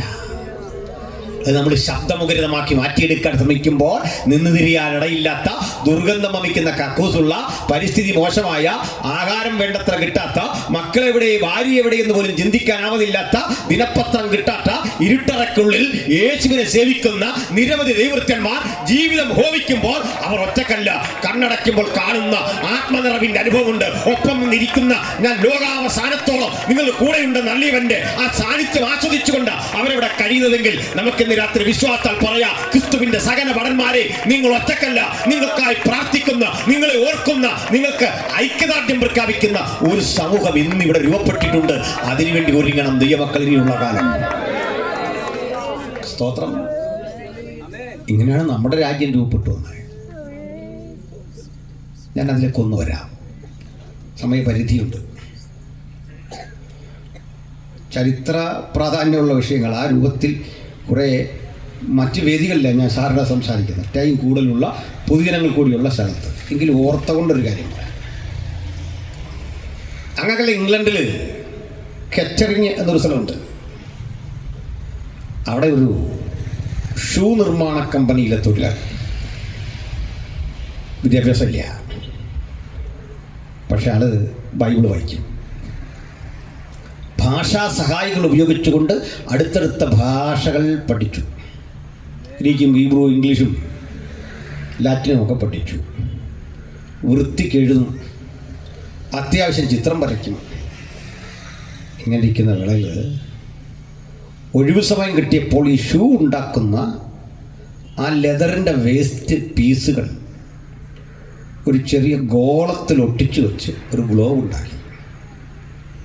അത് മഷിക്ക് ഇങ്ങനെ വരച്ച് ലോകരാജ്യങ്ങൾ അടയാളപ്പെടുത്തി കടൽ നീല നിറത്തിൽ വരച്ചു. ഒരു തമാശക്ക് സുവിശേഷം ചെല്ലാത്ത ഇടങ്ങൾ ചുവന്ന മഷിക്കും വരച്ചു. ഈ വരയിട്ട് കഴിഞ്ഞപ്പം തടുങ്ങിപ്പോയി. അതിൽ വല്ലാതെ ചുവന്നിരിക്കുന്നൊരു സ്ഥലം കണ്ടു, ഇന്ത്യ. അതിലേക്ക് കൈവച്ച് പ്രാഥമിക വിദ്യാഭ്യാസം കഷ്ടിച്ചുള്ള ഒരു ഷൂ നിർമ്മാണ തൊഴിലാളി ഒരു ആംഗ്ലിക്കൻ ചർച്ച് മിഷന്റെ ഉപദേശിക മകൻ കൈവച്ചങ്ങോട്ട് പ്രാർത്ഥിച്ചപ്പോൾ ഇയാളുടെ റേഞ്ച് എവിടെ വരെയെന്ന് പിശാചിനറിയാം, ലോകത്തറിയാം, സഹപ്രവർത്തകർക്കറിയാം, അവനും അറിയാം. പക്ഷെ ആ പരിധികളെ വെട്ടിമാറ്റുന്ന ഒരുത്തൻ ഉയരത്തിൽ ഇരുന്നത് കണ്ടെങ്കിൽ നിങ്ങളിൽ നല്ല പ്രവൃത്തി ആരംഭിച്ചവൻ യേശുക്രിസ്തുവിൻ്റെ നാളോളം അതിനെ തികയ്ക്കും. ആ ഉറപ്പിൽ നമുക്ക് ചില സ്റ്റെപ്പുകൾ എടുത്തു വെക്കണം മുമ്പോട്ട്. സ്തോത്രം. പ്രാർത്ഥിച്ചു ഇവിടെ നിന്ന് പോകണം. കാത്തിരിക്കുമ്പോൾ അദ്ദേഹത്തെ കാണാൻ അവിചാരിതമായി എത്തിയ ഈസ്റ്റ് ഇന്ത്യ കമ്പനിയുടെ ഒരു ഡോക്ടർ ഉണ്ടായിരുന്നു, ജോൺ തോമസ്. അദ്ദേഹം ഈ കഥയെല്ലാം അറിഞ്ഞിട്ട് ഈ മനുഷ്യനോട് പറഞ്ഞു, സുഹൃത്തേ, ഇന്ത്യയിലെ അവസ്ഥ അറിയോ? മുതലകൾ, പെരുമ്പാമ്പുകൾ, വിഷപ്പാമ്പുകൾ, കാലാവസ്ഥ മോശം, മലേറിയ വന്നാലൊക്കെ പാട്, പ്രതിരോധ ചികിത്സയ്ക്ക് ബുദ്ധിമുട്ട്, അന്ധവിശ്വാസങ്ങൾ, ദുരാചാരങ്ങൾ, അനാചാരങ്ങളുടെ കൂട്. 28 വയസ്സുള്ള താങ്കൾ ഇവിടെ ചെന്നാൽ പരമാവധി 45 വയസ്സിനുള്ളിൽ മരണം ഉറപ്പ്. നീ എന്ത് ചെയ്യാനാ? നിൽസാഗത്തിൻ്റെ ആദ്യ വാക്കുകൾ കേട്ടപ്പോഴേക്ക് ഈ മനുഷ്യൻ പറഞ്ഞു, 45 വയസ്സ് ധാരാളം, എന്നെ ഒന്ന് കൊണ്ടുപോകാം. ഈ ഡോക്ടർക്ക് വലിയ സന്തോഷം. ഡോക്ടർ കാര്യങ്ങളെല്ലാം അറേഞ്ച് ചെയ്ത് വരുമ്പോഴാണ് അറിയുന്നത് ഒരു ഗുരുതരാവസ്ഥ. ഈസ്റ്റ് ഇന്ത്യ കമ്പനി സുവിശേഷകർക്ക് വിസ കൊടുക്കുക ഇന്ത്യയിൽ. നമ്മൾ വന്ന കച്ചവടത്തിനാണ്, നമ്മളിവിടെ ഉൽപ്പന്നം കൊണ്ടുപോകാം. അതിൻ്റെ ഇടയ്ക്ക് ഇൻ്റെയിൽ ഈ സംഗതി ഒന്നും വേണ്ട. നമുക്ക് പള്ളി പണിയാം, നമുക്ക് പാട്ട് പാടാം, നമുക്ക് കോളേജ് ഉണ്ടാക്കാം, നമ്മുടെ ആളുകൾ ഒന്നിച്ചു കൂട്ടട്ടെ. ഇന്ത്യക്കാരന് ഇപ്പൊ തൽക്കാലം ഇത് കൊടുത്താലുള്ള കുഴപ്പം, നമ്മുടെ കച്ചവടം നടക്കില്ല. കച്ചവടത്തിന് ചേരാത്തതൊന്നും നമുക്ക് പറ്റില്ല. ഈസ്റ്റ് ഇന്ത്യ കമ്പനി വിസ കൊടുക്കില്ല. ജോൺ തോമസ് പറഞ്ഞൊരു വഴിയുണ്ട്. കപ്പലിലെ കപ്പിത്താൻ സുവിശേഷ തൽപരനാണ്. നിന്നെപ്പറ്റി ഞാൻ പറഞ്ഞിട്ടുണ്ട്. വിസ ഇല്ലാതെ അദ്ദേഹം നിന്നെ കൊണ്ട് ഇന്ത്യയിൽ ചാടിക്കും. പോലെ സന്തോഷമായി. 3 കുട്ടികളുണ്ട്. ഒരാൾ ഉദരത്തിലുണ്ട്. ഭാര്യയ്ക്കൊരു അനിയത്തിണ്ട്. തളർവാദ രോഗിയ. ഇത്രയും പേരുമായി പോരാൻ ഈ മനുഷ്യൻ തീരുമാനിച്ചു. വില്യം ഗെരി. ഭാര്യ പറഞ്ഞു നടക്കില്ല. 7 മാസം ഗർഭവതിയാ. പോസിബിൾ അല്ല, അല്ലെങ്കിലും വരില്ല. എനിക്ക് പേടിയാ രാജ്യത്തെക്കുറിച്ച് കേൾക്കുമ്പോൾ. കൊടുങ്കാട്, കാറ്റ്, പെട്ടെന്നുണ്ടാകുന്ന കാലാവസ്ഥ വ്യതിയാനം, മലേറിയ. ഞാൻ വരില്ല. പറഞ്ഞു ഒടുവിൽ മൂത്ത മകൻ 7 വയസ്സുള്ള ഫെലിക്സിൻ്റെ കൈപിടിച്ച് ഇല്ലങ്കേരിയും മകനും യാത്രയായി. ഈ കുഞ്ഞിനെ ഇവിടെ പഠിപ്പിക്കും. ഈ കുഞ്ഞിൻ്റെ ഭാവി എന്താ, അവൻ്റെ ജീവിതം എന്താന്ന് ചോദിക്കുന്ന 100 ശബ്ദങ്ങൾക്ക് മുമ്പിൽ ആത്മനിറവിലുള്ളവൻ്റെ വഴിയടക്കാൻ ആ ശബ്ദം പര്യാപ്തമായിരുന്നില്ല. ചിലപ്പോഴൊക്കെ ദൈവത്തിനായി ഇറങ്ങിത്തിരിക്കുമ്പോൾ കേൾക്കുന്ന ഇത്തരം ശബ്ദങ്ങൾ വഴിയടക്കാൻ ശ്രമിക്കുമ്പോഴൊക്കെ ഭക്തൻ അതിജീവിച്ചോളം എന്തെല്ലാം യേശുവിൻ്റെ നാമത്തിന് വേണ്ടി ത്യജിച്ചുവോ അതൊക്കെ ലാഭകരമായി തിരിച്ചു തരുന്ന ഒരു മഹാദൈവമുണ്ട്. അമ്പരന്ന് പോകുന്ന വിധത്തിൽ കാലം നോക്കിയിരുന്ന അത്ഭുതം കൂടുന്ന അവസ്ഥയിൽ മടക്കിത്തരുന്ന ഒരു മഹാദൈവം നമുക്കായി ജീവിക്കുക. ഹല്ലേലൂയ. പ്രിയപ്പെട്ടവരെ, കപ്പലിൽ കയറി. ക്യാപ്റ്റന് വലിയ സന്തോഷം. പാട്ടുപാടും, ഒരുമിച്ച് കൂടും. ക്യാപ്റ്റൻ പറഞ്ഞു, നീ പണം മുടക്കിയൊന്നും ഭക്ഷണം കഴിക്കണ്ട, ഉള്ള പൈസ കൈവച്ചു. ഭക്ഷണ ചെലവുണ്ട്. എന്നാലും 4-5 മാസം കപ്പലിൽ വരുമ്പോൾ ഒരുത്തൻ്റെ കയ്യിൽ തന്നെ ആഹാരം കഴിക്കുന്ന പാടല്ലേ. ചിലക്കത് പ്രയാസമൊന്നുമല്ല. വില്ലങ്കേരിക്ക് അത് പ്രയാസമായി. ആശാൻ ഒരു നേരമാക്കി ആഹാരം ചുരുക്കി, ബാക്കി കുഞ്ഞിനും കൊടുക്കും. അങ്ങനെ ഒരു എൻഡിലേക്ക് ആരും സഹായിക്കാനില്ല. യാത്ര പിന്നിട്ടു. കപ്പൽ ചലിച്ചു. 3 മാസം മുമ്പോട്ട് നീങ്ങുമ്പോഴേക്കും ദാ വരുന്നു ഫ്രാൻസിൻ്റെ യുദ്ധക്കപ്പൽ ഇംഗ്ലണ്ടിനെതിരെ. ഈ കപ്പൽ കണ്ടാൽ ആക്രമിക്കും. കപ്പിത്താൻ ഗതി തിരിച്ചു വിട്ടു. ഗതി തിരിച്ചു വിടുമ്പോൾ വീട്ടിലേക്ക് കത്തൊക്കെ അയക്കുന്നുണ്ട്. കപ്പലിൽ നിന്ന് എങ്ങനെ കത്തയക്കുന്നത്? കെട്ടുവള്ളങ്ങളൊക്കെ ഉണ്ട്, അങ്ങോട്ട് പോകുന്ന വണ്ടിയിലൊക്കെ ഇത് കൊടുത്തു വിടും. അത് തപാൽ സംവിധാനമൊക്കെ അന്ന് ഇംഗ്ലണ്ടിൽ ശക്തമാണ്. ഒരു ദിവസം ഒരു കത്ത് വന്നു ഭാര്യയുടെ. അവൾ പ്രസവിച്ചു ഒരു കുഞ്ഞിനെ, ഒരാൺകുഞ്ഞിനെ. കുഞ്ഞാരോഗ്യത്തോടെ ഇരിക്കുന്നു, എങ്കിലും മരുന്ന് വാങ്ങാൻ ശേഷിയില്ല, അതിന് കമ്പിളി ഉടുപ്പില്ല. ഈ പരുവമൊക്കെ ഉണ്ട്. സഹോദരിമാരെഴുതുന്ന കത്തല്ലേ, വല്ല മയോ അതിനകത്തുണ്ടാവും അല്ലേ. കാര്യം, വിശ്വാസം, പ്രത്യാശ എന്നൊക്കെ പറഞ്ഞ് വൈബ്രേഷൻ ഇട്ടൊക്കെ പ്രാർത്ഥിക്കുമെങ്കിലും വിൽസം പാസ്റ്ററെ അല്ലേ, അതിനകത്ത് മൂളാനൊരു മടി. കുടുംബമായിട്ടുണ്ടോ? അതുകൊണ്ടാണ് മൂളാത്ത, എനിക്കറിയാം. ഓട്ടെ, ആ പാവത്തിന് തല ഉലുക്കണമെന്നുണ്ടോ? അതിന് പോലും പറ്റുന്നില്ല. എന്തൊരവസ്ഥയാണ് ഈ പറഞ്ഞത്. വില്ലങ്കേരിയുടെ മറുപടി ഇങ്ങനായിരുന്നു, ഒരു തിമിംഗലത്തെ വിഴുങ്ങാനുള്ള വിശപ്പെനിക്കൊണ്ട് പക്ഷി. ബാക്കിയൊക്കെ വായിക്കാൻ വയ്യ. ഞാൻ ആ കത്തിൻ്റെ ഒരു കോപ്പി ഇന്നും സൂക്ഷിച്ചു വെച്ചിട്ടുണ്ട്. അത്ര ത്യാഗം സഹിച്ചു പോവാ. ഇപ്പോഴാ കുഞ്ഞിൻ്റെ പേരവൾ ഇട്ടത് ഈ അബ്ബേസ്. ഫെലിക്സിൻ്റെ അടുത്ത് പറഞ്ഞു, നിനക്കൊരു കുഞ്ഞാവാ, ഒരു കുഞ്ഞൻ. ഫെലിക്സിന് വലിയ സന്തോഷമായി കുഞ്ഞാവെ കാണണം. കുഞ്ഞാവിടെ പേരെന്താ? ഈ അബ്ബേസ്. അത് ബൈബിളിലുണ്ടോ? ഒന്ന് കാണിച്ച്. ആ ഭാഗം എടുത്തു കാണിക്കാനാവാതെ വില്ലങ്കേരി ബൈബിൾ മടക്കി. വ്യസനപുത്രൻ. വേദനിക്കുന്ന ജീവിതാവസ്ഥയിലൂടെ കടന്നുപോയ വേദനിക്കുന്ന ജീവിതാവസ്ഥയിലൂടെ കടന്നുപോയ ആ കർത്തൃദാസിയുടെ ജീവിതാനുഭവത്തിൽ പിറന്ന കുട്ടിക്കിട്ട പേരാ. വീണ്ടും ദുരന്തം. ഈ യാത്ര ഇടയ്ക്ക് വെച്ച് തകർന്നു. ഇംഗ്ലണ്ടിന് തന്നെ മറ്റൊരോരത്ത് ഈ കപ്പലിരുന്നു. എല്ലാവരും ഇറങ്ങി ഭക്ഷണമൊക്കെ വേണ്ടിയിൽ കയറ്റണം. ഈ ഘട്ടത്തിൽ മറ്റൊരു ദുരന്തം. വിസയില്ലാതെ ചില പുരുഷന്മാർ കപ്പലിൽ യാത്ര ചെയ്യുന്നതായിട്ട് ഇൻ്റലിജൻസ് റിപ്പോർട്ട് വന്നു. കപ്പിത്താൻ പറഞ്ഞു, mister Kerry, I am really sorry, നിങ്ങൾ മടങ്ങുകയല്ലാതെ രക്ഷയില്ല. ഒടുക്ക ഈ കുഞ്ഞിൻ്റെ കയ്യൊക്കെ പിടിച്ചു ദുഃഖിതനായി വില്യം കയറി വീട്ടിലേക്ക് തിരിച്ചു വന്നു. ഭാര്യയ്ക്കും മക്കൾക്കും വലിയ സന്തോഷം. ഒരാഴ്ച വീട്ടിൽ വലിയ ഉത്സവം. പക്ഷെ കേരി ദുഃഖിതനാണ്. 2-3 ആഴ്ച കഴിഞ്ഞപ്പോൾ ദാ വരുന്നു ഡോക്ടർ തോമസ്. കെരി, നമുക്ക് അബദ്ധം പറ്റി, പേടിക്കണ്ട, ഞാൻ പുതിയൊരു പദ്ധതിയായിട്ടാണ് വന്നത്. കെരി പറഞ്ഞ്, പദ്ധതി ഇനിയും വേണ്ട, ഒന്ന് നമ്മൾ അനുഭവിച്ചിട്ടുണ്ടോ? പറഞ്ഞ് അവസാനം പുതിയൊരു idea. East India company visa കൊടുക്കില്ല, പക്ഷേ ഡച്ചാധിപത്യമുള്ള സ്ഥലം ഇന്ത്യയിലുണ്ട്, ഒരു ഡച്ച് കപ്പൽ വരുന്നുണ്ട്, അതിൽ നിന്നെ കയറ്റാം എന്ന് അറിയിപ്പ് കിട്ടി. ഇനി യാത്ര മുടങ്ങില്ല. പണം കളക്ട് ചെയ്തു. എല്ലാം റെഡിയായി കഴിഞ്ഞപ്പോഴേക്കും ഒന്നുകൂടി പറഞ്ഞു വെച്ച്, കെരി, ഇതും ഒരു ഗുണത്തിനാണ്. കാരണം പണ്ട് നീ പോയെങ്കിൽ ഒരു കാര്യം അറിയാമോ, നീ 45-ാം വയസ്സിൽ മരിക്കും, മകനും അത്രയും എത്തുമ്പോൾ മരിക്കും, നീ കുടുംബത്തെ എന്നേക്കും പിരിഞ്ഞാ പോന്ന, കാണത്തില്ല നിങ്ങൾ. ഇപ്പം നിങ്ങളൊന്ന് നിർബന്ധിച്ച ഭാര്യയും വരും. വളരെ നിർബന്ധിച്ചവൾ വരുന്നില്ല. അവസാനം കേരി പൊട്ടിക്കരഞ്ഞ് മൂത്തമകൻ ഫെലിക്സുമായി തലയിൽ കൈകുത്തി ഇരുന്ന് കരഞ്ഞൊരു സ്ഥലം ഇന്ന് ഇംഗ്ലണ്ടിലുണ്ട്. ഈ തോമസ് വന്നിട്ട് ക്ഷുഭിതനായി ഭാര്യയോട് പറഞ്ഞു, മിസ്സിസ് കേരി, നിങ്ങൾ എന്തൊരു ക്രൂര വനിത, ഒരു കാര്യം അറിയണ്ടേ, നിങ്ങൾ 7 വയസ്സുകാരൻ ഫെലിക്സിനൊരു ചുംബനം അർപ്പിച്ചു വിട്, കേരിക്കൊരു ചുംബനം അർപ്പിച്ചു വിട്, ഇനി ഒരിക്കലും അവർ തിരിച്ചു വരില്ല, എന്നേക്കും നഷ്ടപ്പെടുക. ആ വാക്കവളെ ചിന്തിപ്പിച്ചു. അങ്ങനെ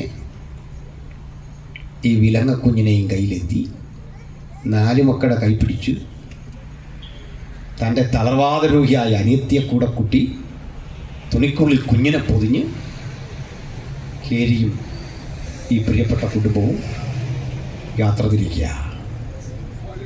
ആദ്യമായി കപ്പലിൽ കയറിയ കേരിയുടെ ഭാര്യ ഒരു കാഴ്ച കണ്ടു. കറുത്തിരിണ്ട തടിച്ച ഒരു സ്ത്രീ. കഥകളിൽ വായിച്ചറിഞ്ഞതുപോലെ രാക്ഷസ ഭാവമുള്ള ആ സ്ത്രീയെ കണ്ട് കുട്ടികൾ അലറി. കപ്പലിലെ ജീവനക്കാരിയാ, പറഞ്ഞുവിടാൻ പറ്റൂ. ഇതിപ്പോൾ അങ്ങനെ ഇരിക്കുന്നു പറഞ്ഞ് ജോലി കൊടുക്കാതിരിക്കാൻ നോക്കൂ, ആകെ പ്രശ്നമായി. പക്ഷെ കുറേ കഴിഞ്ഞപ്പോഴാണ് പിടിയിട്ട് ഒരു നല്ലൊരു സ്ത്രീയാണ്, നേച്ചർ അങ്ങനെയാണെന്നുള്ളൂ. കുറേ കഴിഞ്ഞ് ഈ വിലങ്ങക്കുഞ്ഞിനെയൊക്കെ എടുത്ത് വളർത്തി പരിപാലിച്ച് കേരിയുടെ ഭാര്യയെ ശുശ്രൂഷ ചെയ്ത് കിട്ടുന്ന സമയമൊക്കെ ഇവിടെ വന്നിരുന്ന് പ്രാർത്ഥിച്ച് ആരാധിച്ച് കപ്പൽ മുമ്പോട്ട് പോയി. 100 ദിവസങ്ങൾ പിന്നിടുമ്പോൾ അതിശക്തമായി വീശിയടിച്ച കാറ്റ് കനത്ത പനി വ്യാപരിപ്പിച്ചു. പനി അതിസാരത്തിന് വഴിമാറി പലതരം രോഗങ്ങൾ, പീഡകൾക്കൊടുവിൽ വിലങ്ങക്കുഞ്ഞിനും മരണം വരുമെന്നുള്ള ഭീഷണിക്ക് നടുവിൽ അതിസൂക്ഷ്മമായി അതിനെ ഇങ്ങനെ കൊണ്ടുപോവാ. ഡോക്ടർ ജോൺ തോമസ് ഉണ്ട് കൂടെ, ട്രീറ്റ്മെൻ്റൊക്കെ കൊടുക്കുന്നുണ്ട്. പക്ഷെ ഒരു ദിവസം ഒരു ദുരന്ത വാർത്ത പുറത്തു വന്നു. അമ്മയെപ്പോലെ തങ്ങളെ സ്നേഹിച്ചതുവരെ പരിരക്ഷിച്ച ആ ആഫ്രിക്കൻ സ്വദേശിയായ സഹോദരി മരണമടഞ്ഞു. വില്യം കേരി തൻ്റെ ജീവിതത്തിലെ ആദ്യത്തെ ശവസംസ്കാര ശുശ്രൂഷ നിർവഹിച്ചത് 90-ാം സങ്കീർത്തനം വായിച്ചുകൊണ്ട് ഈ ഭൗതിക ശരീരം ഡോക്ടറും ചേർന്ന് ഒരുമിച്ച് കടലിൽ തള്ളിക്കൊണ്ട തങ്ങൾ അമ്മ മമ്മി എന്ന് വിളിച്ച് ഇത്രയും നാൾ സ്നേഹിച്ച പ്രിയപ്പെട്ടവളുടെ ജഡം ഈ കടലിൽ ഇങ്ങനെ അലയടിച്ച് കടലിൻ്റെ ഭാഗമായി തീരുമ്പോൾ കണ്ണീരോടെ കണ്ട് ഇന്ത്യയിലേക്ക് അനവധി മാസങ്ങൾക്ക് ശേഷം പാദമുറപ്പിച്ചു. സഹായിക്കാൻ ആരുമില്ല. ആ മനുഷ്യൻ വന്ന് ഒരു കലാലയത്തിന് തുടക്കം കുറിച്ചു, ഒരു സ്കൂളിന്.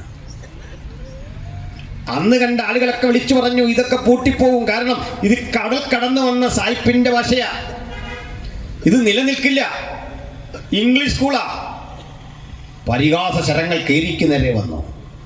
കാരണം അന്ന് ഇന്ത്യക്കാരൻ്റെ ധാരണ സംസ്കൃതം പഠിക്കാനുള്ള നിങ്ങളുടെ കഴിവാണ് ബുദ്ധി. അങ്ങനെ ഇംഗ്ലീഷും സംസ്കൃതവും തമ്മിൽ ഒരലിഖിത മത്സരം നടന്ന് ഇങ്ങോട്ട് പോകുന്നു. ഇനിയിപ്പോൾ എൻ്റെ റിസൾട്ട് എവിടെ ആയെന്ന് അറിയണ്ടേ? ഇംഗ്ലീഷ് എവിടെ എത്തി അറിയാവോ? സംസ്കൃതം എവിടെ എത്തിയെന്ന് അറിയോ? സമ്പ്രതി വാർത്താ സുഗന്ധം. ഒരു തിരി അവിടെ വരോ? മതി അച്ഛാ മതി. അങ്ങേയറ്റം പോയ പ്രവാചക യലദിവാനന്ദ മതി മതി മതി മതി. ഇത്രേ ഉള്ളൂ. ശരിയല്ലേ?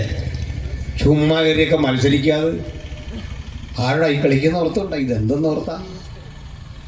ലോകത്തേറ്റവും അധികം ആളുകളോട് സുവിശേഷം പറഞ്ഞ ഭാഷയാ. മനസ്സിലായില്ലേ? ഇത് ലോകത്തിൻ്റെ ഭാഷ ഇന്ന്. അതുകൊണ്ടാണ് നമ്മൾ ഇംഗ്ലീഷ് പോരാതെ സാഹിബിന് തോന്നിയിട്ടാ കുഞ്ഞുങ്ങളൊക്കെ IELTS പഠിച്ച് ചെല്ലാൻ. എങ്കിലേ ജോലി കിട്ടുള്ളൂ. അതാ പ്രധാനം. ഇൻ്റർനാഷണൽ ലെവലിൽ ഈ ലാംഗ്വേജ് കയറി വരിക. എന്താണെന്നറിയണ്ടേ? എല്ലാവരും എതിർക്കുന്ന ഇതിനെ നിങ്ങളുടെ സകല വൈദ്യന്മാരും എതിർക്കുന്നത് ഇംഗ്ലീഷ് ചികിത്സയെ.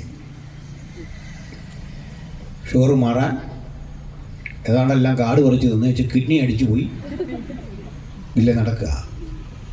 നിങ്ങൾ ഇത്തരം പുള്ളികളൊക്കെ ചെന്നുകൊണ്ട് ആദ്യം എന്താ പറയുന്നറിയില്ലേ?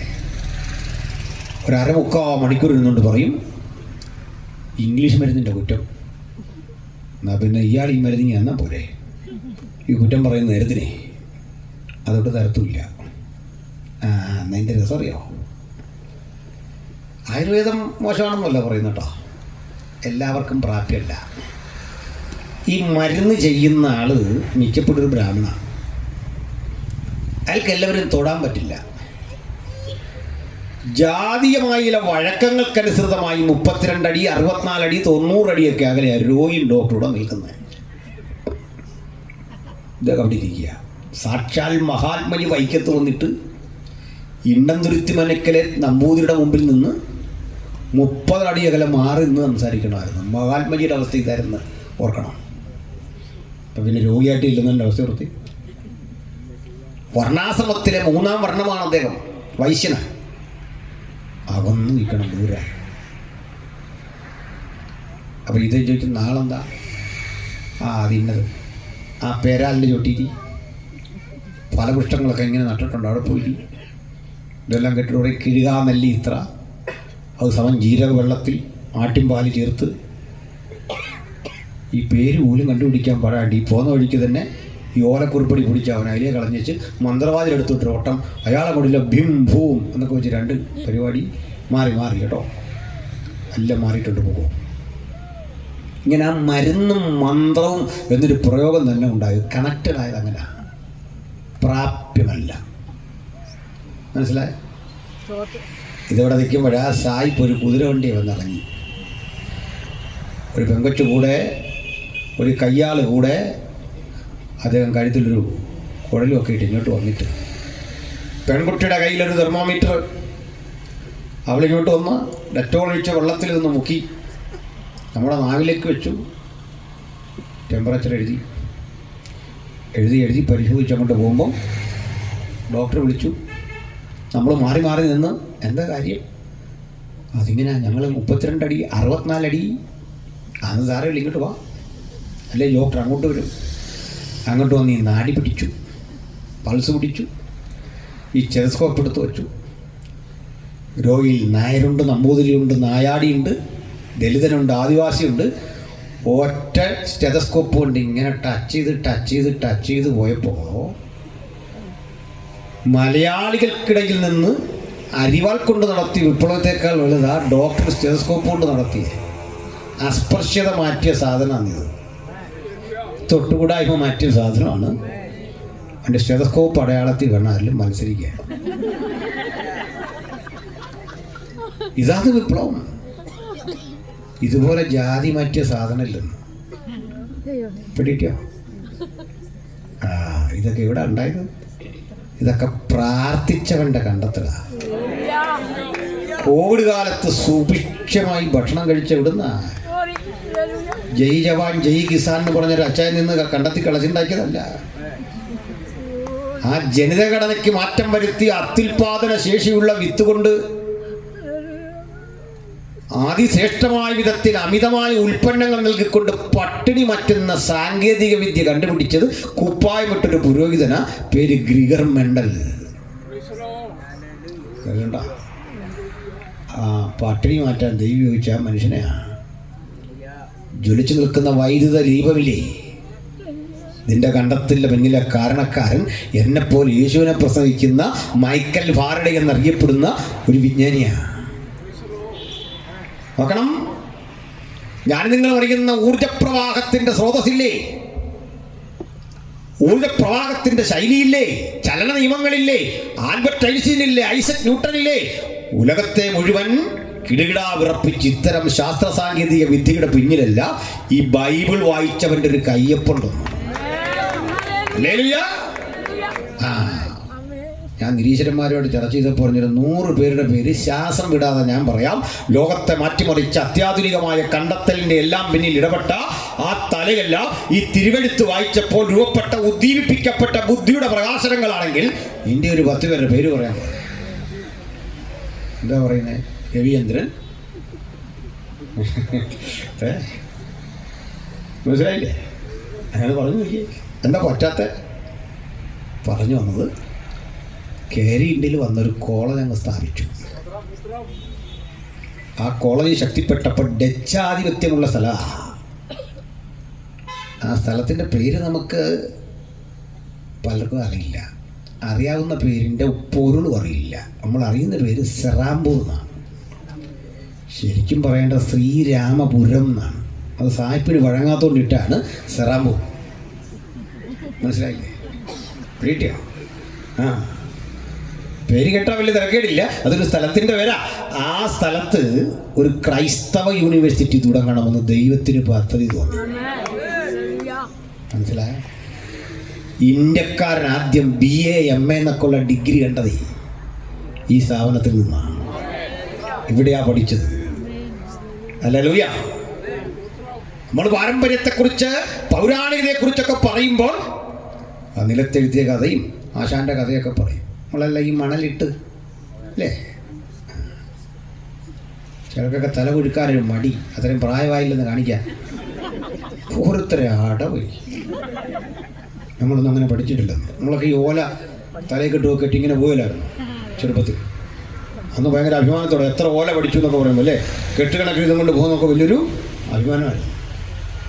ഇത് പഠിപ്പിക്കാതിരിക്കുന്ന മാഷിനെ കണ്ടിട്ടുണ്ടോ? ഒറ്റേ മുറുക്കി ഷർട്ടുമില്ല. ഈ വെറ്റ മുറുക്കാൻ വായിലോട് പറയും 50-ൽ 50 മേടിക്കണം എന്ന് പറയും. ഇങ്ങനെ കൊച്ചിരുന്ന് പഠിക്കുന്നത്. ദക്ഷിണ വെക്കുന്ന എൻ്റെ പുകയില്ല. ഇങ്ങനെയൊക്കെയായിരുന്നു പഠിച്ചത്. ഇത് ശ്രേഷ്ഠമാണെന്നൊക്കെ പറയുമ്പോൾ ഞാനും നിങ്ങളുമൊക്കെ ഇത് പഠിക്കുന്നതിൻ്റെ 1000 ആണ്ട് മുമ്പ് സാഹിബ് കേംബ്രിഡ്ജ് യൂണിവേഴ്സിറ്റി തുടങ്ങിയെന്ന്, അവിടെ ഹാർഡ്വാർഡ് തുടങ്ങിയത്, കൊളംബിയ തുടങ്ങിയത്. മനസ്സിലായില്ലേ? കുതിരവണ്ടിയും കാളവണ്ടിയും ഈ തെരുവിലൂടെ ഓടുന്നതിൻ്റെ 300 കൊല്ലം മുമ്പ് ഭൂഗർഭ തുരങ്കമുണ്ടാക്കി അതുവഴി ട്രെയിൻ ഓടിച്ചവൻ്റെ പേരാണ് സാഹിബ്. ആവി എഞ്ചിൻ വഴി കപ്പൽ ഓടിച്ച കക്ഷികളാണ്. എന്നാലും നമ്മൾ പറയാം നമുക്കൊരു പാരമ്പര്യമുണ്ട്. മിണ്ടായിരിക്കുക നല്ലത്. സമയം തന്നെ ഞാൻ പറയാം. പിന്നെ കരയില്ല, ഒന്നും വിഷമിക്കരുത്. ഒത്തിരി കഥകളുണ്ട് പറയാൻ. അപ്പോൾ ഇവിടെ വന്നതോടെ പ്രതിസന്ധി കൂടിയെങ്കിലും ഇതുവരെ ബ്രിട്ടീഷുകാർ ചെയ്തൊരു പണി, ഇവിടെ വന്ന് ഒരു തരത്തിലും ഇവിടുത്തെ ആചാരത്തെ തൊടത്തില്ല. കേരി ഒരു കാഴ്ച കണ്ടു. ഒരു കൊച്ചു പെൺകുട്ടി തല മുട്ടയടിച്ച് ദേഹത്തൂടൊക്കെ മഞ്ഞളും തേച്ച് ഓടി കരഞ്ഞുകൊണ്ട് വരുന്നു. കുറേ സ്ത്രീകളും പുരുഷന്മാരും. ഇവർ വന്ന് വട്ടത്തിൽ ഇവിടെ പിടിച്ചു. കേരി ചോദിച്ചു, ഇതെന്താ സംഭവം? അവൾ പറഞ്ഞു, അതേ, അവൾ ഭർത്താവിൻ്റെ ധർമ്മം അനുസരിക്കാതെ പോരുക, ഞങ്ങൾ കൊണ്ടുപോകാൻ. പക്ഷെ അത് നോക്കുമ്പോൾ കാണുമ്പോൾ ഈ പെൺകുറ്റിനെ പിടിച്ച് ഒരു വൃദ്ധൻ്റെ ശവശരീരത്തോട് ചേർത്ത് കിടത്തി പച്ച മുളകൾ കീറി തലങ്ങും വിലങ്ങും ഇട്ട് വള്ളിക്കത് വരിഞ്ഞ് അതിൻ്റെ മീതെ നെയ്യൊഴിച്ച് പന്തം കത്തിച്ച് തീ വെച്ച് ചുറ്റും നിന്ന് ചാടുന്ന മാന്ത്രികന്മാരെയാ. ഇതിൻ്റെ പേരാണ് സതി. കേരി ദുഃഖിതനായി, ഒന്നലറിക്കരയാൻ പോലും കഴിയാതെ ആ പെണ്ണ് മരിച്ചു. ദുഃഖിതനായ കേരി ഇംഗ്ലണ്ടിലേക്ക് കത്തയച്ചു, പാർലമെന്റിന്. കിരാതമാണ്. ഇന്ത്യയിൽ നടക്കുന്ന ഇത്തരം ദുരാചാരങ്ങളെക്കുറിച്ച് ഇംഗ്ലണ്ടിലെ പത്രങ്ങൾ ഫ്രണ്ട് പേജ് വാർത്ത കൊടുത്തു. ആ കൂടുതൽ സംഭവം നടന്നു. അന്ന് ഇന്ത്യയിലെ വിവാഹപ്രായം 8 വയസ്സായിരുന്നു പെൺകുട്ടിക്ക്. 8 വയസ്സുള്ള പെൺകുട്ടിയെ 40 വയസ്സ് മുതൽ മുകളിലേക്കുള്ളവൻ വിവാഹം കഴിക്കും. ആ കൂടി ഇന്ത്യ നടിക്കൊരു സംഭവം ഉണ്ടായി. ഫൂൽമണി ദാസ് എന്ന പേരുള്ള ഒരു പെൺകുട്ടിയെ ഒരു ചെറുപ്പക്കാരൻ വിവാഹം കഴിച്ചു. 8 വയസ്സായി. അവൾ വിവാഹനാളിൽ തന്നെ രക്തം വാർന്ന് ദാരുണമായി മരിച്ചു. വാർത്താപത്രങ്ങൾ എഴുതി. ഒട്ടും പെട്ടില്ല. 8 വയസ്സെന്നുള്ളത് 10 വയസ്സാക്കി മാറ്റി. ഈ കൂടെ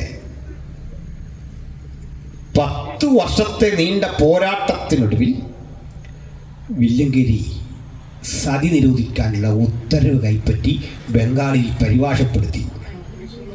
ഈ ചരിത്രമൊക്കെ എഴുതുമ്പോൾ വേറെ കഥകളാണ് പഠിക്കുന്നത് സതി നിരോധനമായിട്ട് ബന്ധപ്പെട്ട്. മനസ്സിലായില്ലേ? 2 കാര്യം. നമ്മുടെ നാടൻ ഇളകി. ഇന്ത്യക്കാരായ ഞങ്ങളെക്കുറിച്ച് ബ്രിട്ടീഷ് പത്രങ്ങളിലെല്ലാം മോശപ്പെട്ട വാർത്ത എഴുതി സാഹിബിൻ്റെ ഈ പരിപാടി നടക്കില്ല എന്ന് പറഞ്ഞ് അതിശക്തമായ വിധത്തിൽ ബാലഗംഗാധര തിലകൻ്റെ ഒക്കെ നേതൃത്വത്തിൽ പ്രക്ഷോഭം ശക്തിപ്പെട്ടു. 1857 അത് ആ കുട്ടികൾ എടുക്കുന്ന freedom is my right and I will have it. സ്വാതന്ത്ര്യൻ്റെ ജന്മാവകാശം, ഞാനത് നേടുക തന്നെ ചെയ്യും. എന്ത് നേടുന്ന കാര്യം എന്നറിയോ? 10 വയസ്സ് 8 വയസ്സാക്കും. വിധവന്മാർ ചതയിലെരിയും. ഇതൊന്നും അറിയാതെ 1857 മഹത്തായ വിപ്ലവം എന്നൊക്കെ പറഞ്ഞ് പഠിക്കുന്നത്. ആഗസ്റ്റ് 15 നമുക്കറിയാം. സമയമെടുത്ത് സംസാരിക്കുക, ഒരു പ്രോഗ്രാം ചെയ്യും. അന്ന് പറയാൻ വിശദീകരിച്ചുള്ള കാര്യങ്ങൾ അല്ലെ കുറേയൊക്കെ വീഡിയോയിൽ കിടപ്പുണ്ട്. അപ്പോൾ ഈ ഒരു കാര്യം പറയുമ്പോൾ നിങ്ങൾക്കൊരു ചിന്ത, ഈ സതി അങ്ങോട്ട് നിരോധിച്ചു 1869 സതി നിരോധിച്ചു കഴിഞ്ഞപ്പോൾ ഈ രാജ്യം കണ്ടത് 75,000 സ്ത്രീകൾ തെരുവിലൂടെ സമരം ചെയ്തു പോന്നു. സതി തിരിച്ചു വരണം പൂനെയിൽ. ഞാനെൻ്റെ ഭാര്യയായിട്ട് പൂനെയിൽ ചെന്നപ്പോൾ കാണിച്ചു കൊടുത്തു, കണ്ടോ നിൻ്റെയൊക്കെ ആൾക്കാർ പണ്ട് ചെയ്ത പണിയാ, പെരുവഴി കൂടെ നമുക്ക് സതി വേണമെന്ന്. എന്തോ ഒരു അത്യാവശ്യം. അപ്പോൾ എന്നോട് ചോദിച്ചത് എങ്ങനെയാണ് ഇത്രയും വിധവമാർ? കേട്ടോ, ഈ വിധവ എന്നൊക്കെ പറയുന്നത് നമ്മുടെ മനസ്സിരിക്കുന്നൊരു കൺസെപ്റ്റ് അല്ല. വിധവ എന്ന് പറയുന്നത് നമ്മുടെ മനസ്സിലൊരു പാവം അമ്മച്ചി, സഭയിലുള്ള BP കാർഡും ഒക്കെ ആയിട്ട് അല്ലേ, ഒരു പാവം അമ്മച്ചി. അന്നത്തെ ഇന്ത്യയിലെ പെണ്ണിൻ്റെ പ്രായം അറിയോ? വിധവയുടെ 12 വയസ്സ്, 13 വയസ്സ്, 15 വയസ്സ്, 16 വയസ്സ്, 17 വയസ്സ്, 20 താഴെ. എങ്ങനെയാണെന്ന് അറിയണ്ടേ? വിവാഹം കഴിക്കുന്ന 85 വയസ്സ് 90 വയസ്സുള്ള കാരണവർ. ഇവിടെ ഞാൻ കണ്ടുപിടിച്ച ഒരു കാരണമുണ്ട്. ഇത് PSCക്ക് എഴുതിയെടുത്ത പിള്ളേർ നേരായിരിക്കും, പക്ഷെ കണ്ടുപിടിച്ച ഞാനായതുകൊണ്ട് അതിന് വിലയില്ലല്ലോ. ഇത്ര വിധവന്മാരുണ്ടായി. എങ്ങനെ അറിയണ്ടേ? 85 വയസ്സുള്ള കാരണവർ 12 വയസ്സുള്ള കൊച്ചിനെ കല്യാണം കഴിച്ച് ഇവരിങ്ങനെ പോവാ. ഈ കൊച്ച് കല്ലുമൊക്കെ പിറക്കി കളിച്ച് ഈ കൂടി ഇങ്ങനെ, ഈ കല്യാണമാണെന്നൊന്നും അറിയത്തില്ല, ഈ കൂടി ഇങ്ങനെ പോവാണ്.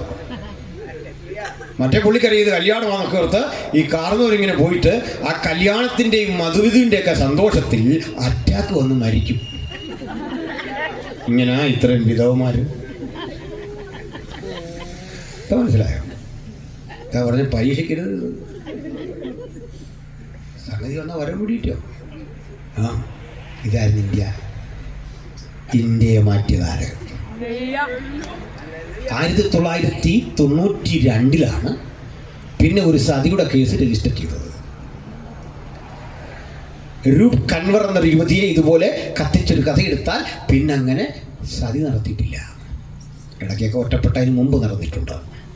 ഞാൻ പറയും, ഈ രാജ്യത്തിലെ ദുരാചാരങ്ങൾ, അനാചാരങ്ങൾ, അന്ധവിശ്വാസങ്ങളെ റദ്ദ് ചെയ്തുകൊണ്ട് സാധാരണ ജനത്തിനും വിദ്യാഭ്യാസവും സ്വാതന്ത്ര്യവും നൽകിക്കൊണ്ട് എല്ലാ മനുഷ്യർക്കും നിയമത്തിന്റെ മുമ്പിൽ തുല്യനീതി എന്ന സംസ്കാരം ഈ രാജ്യത്തിന് മാത്രമല്ല ഉലകത്തെ തന്നെ പഠിപ്പിച്ച മഹത്തര മാർഗമാണ് യേശുവിന്റെ മാർഗം. അതുകൊണ്ട് ഈ രാജ്യം എന്നോട് നാം ഒരുമിച്ച് ഈ തിരുവെഴുത്തിനോട് കടപ്പെട്ടിരിക്കുന്നു പറയുമ്പോൾ തന്നെ ഈ വചനത്തിന്റെ അർത്ഥം എന്താ? ക്രിസ്തുയേശുവിലാണോ? ഒരു ശിക്ഷാവിധിയില്ലെന്ന്, ഒരു ശിക്ഷാവിധിയില്ല. ഇവിടെ ഇല്ല, അവിടെ ഇല്ല. ഇവിടെ വരുന്ന പ്രതികൂലമാട്ടോ, അത് ശിക്ഷാവിധിയൊന്നുമല്ല.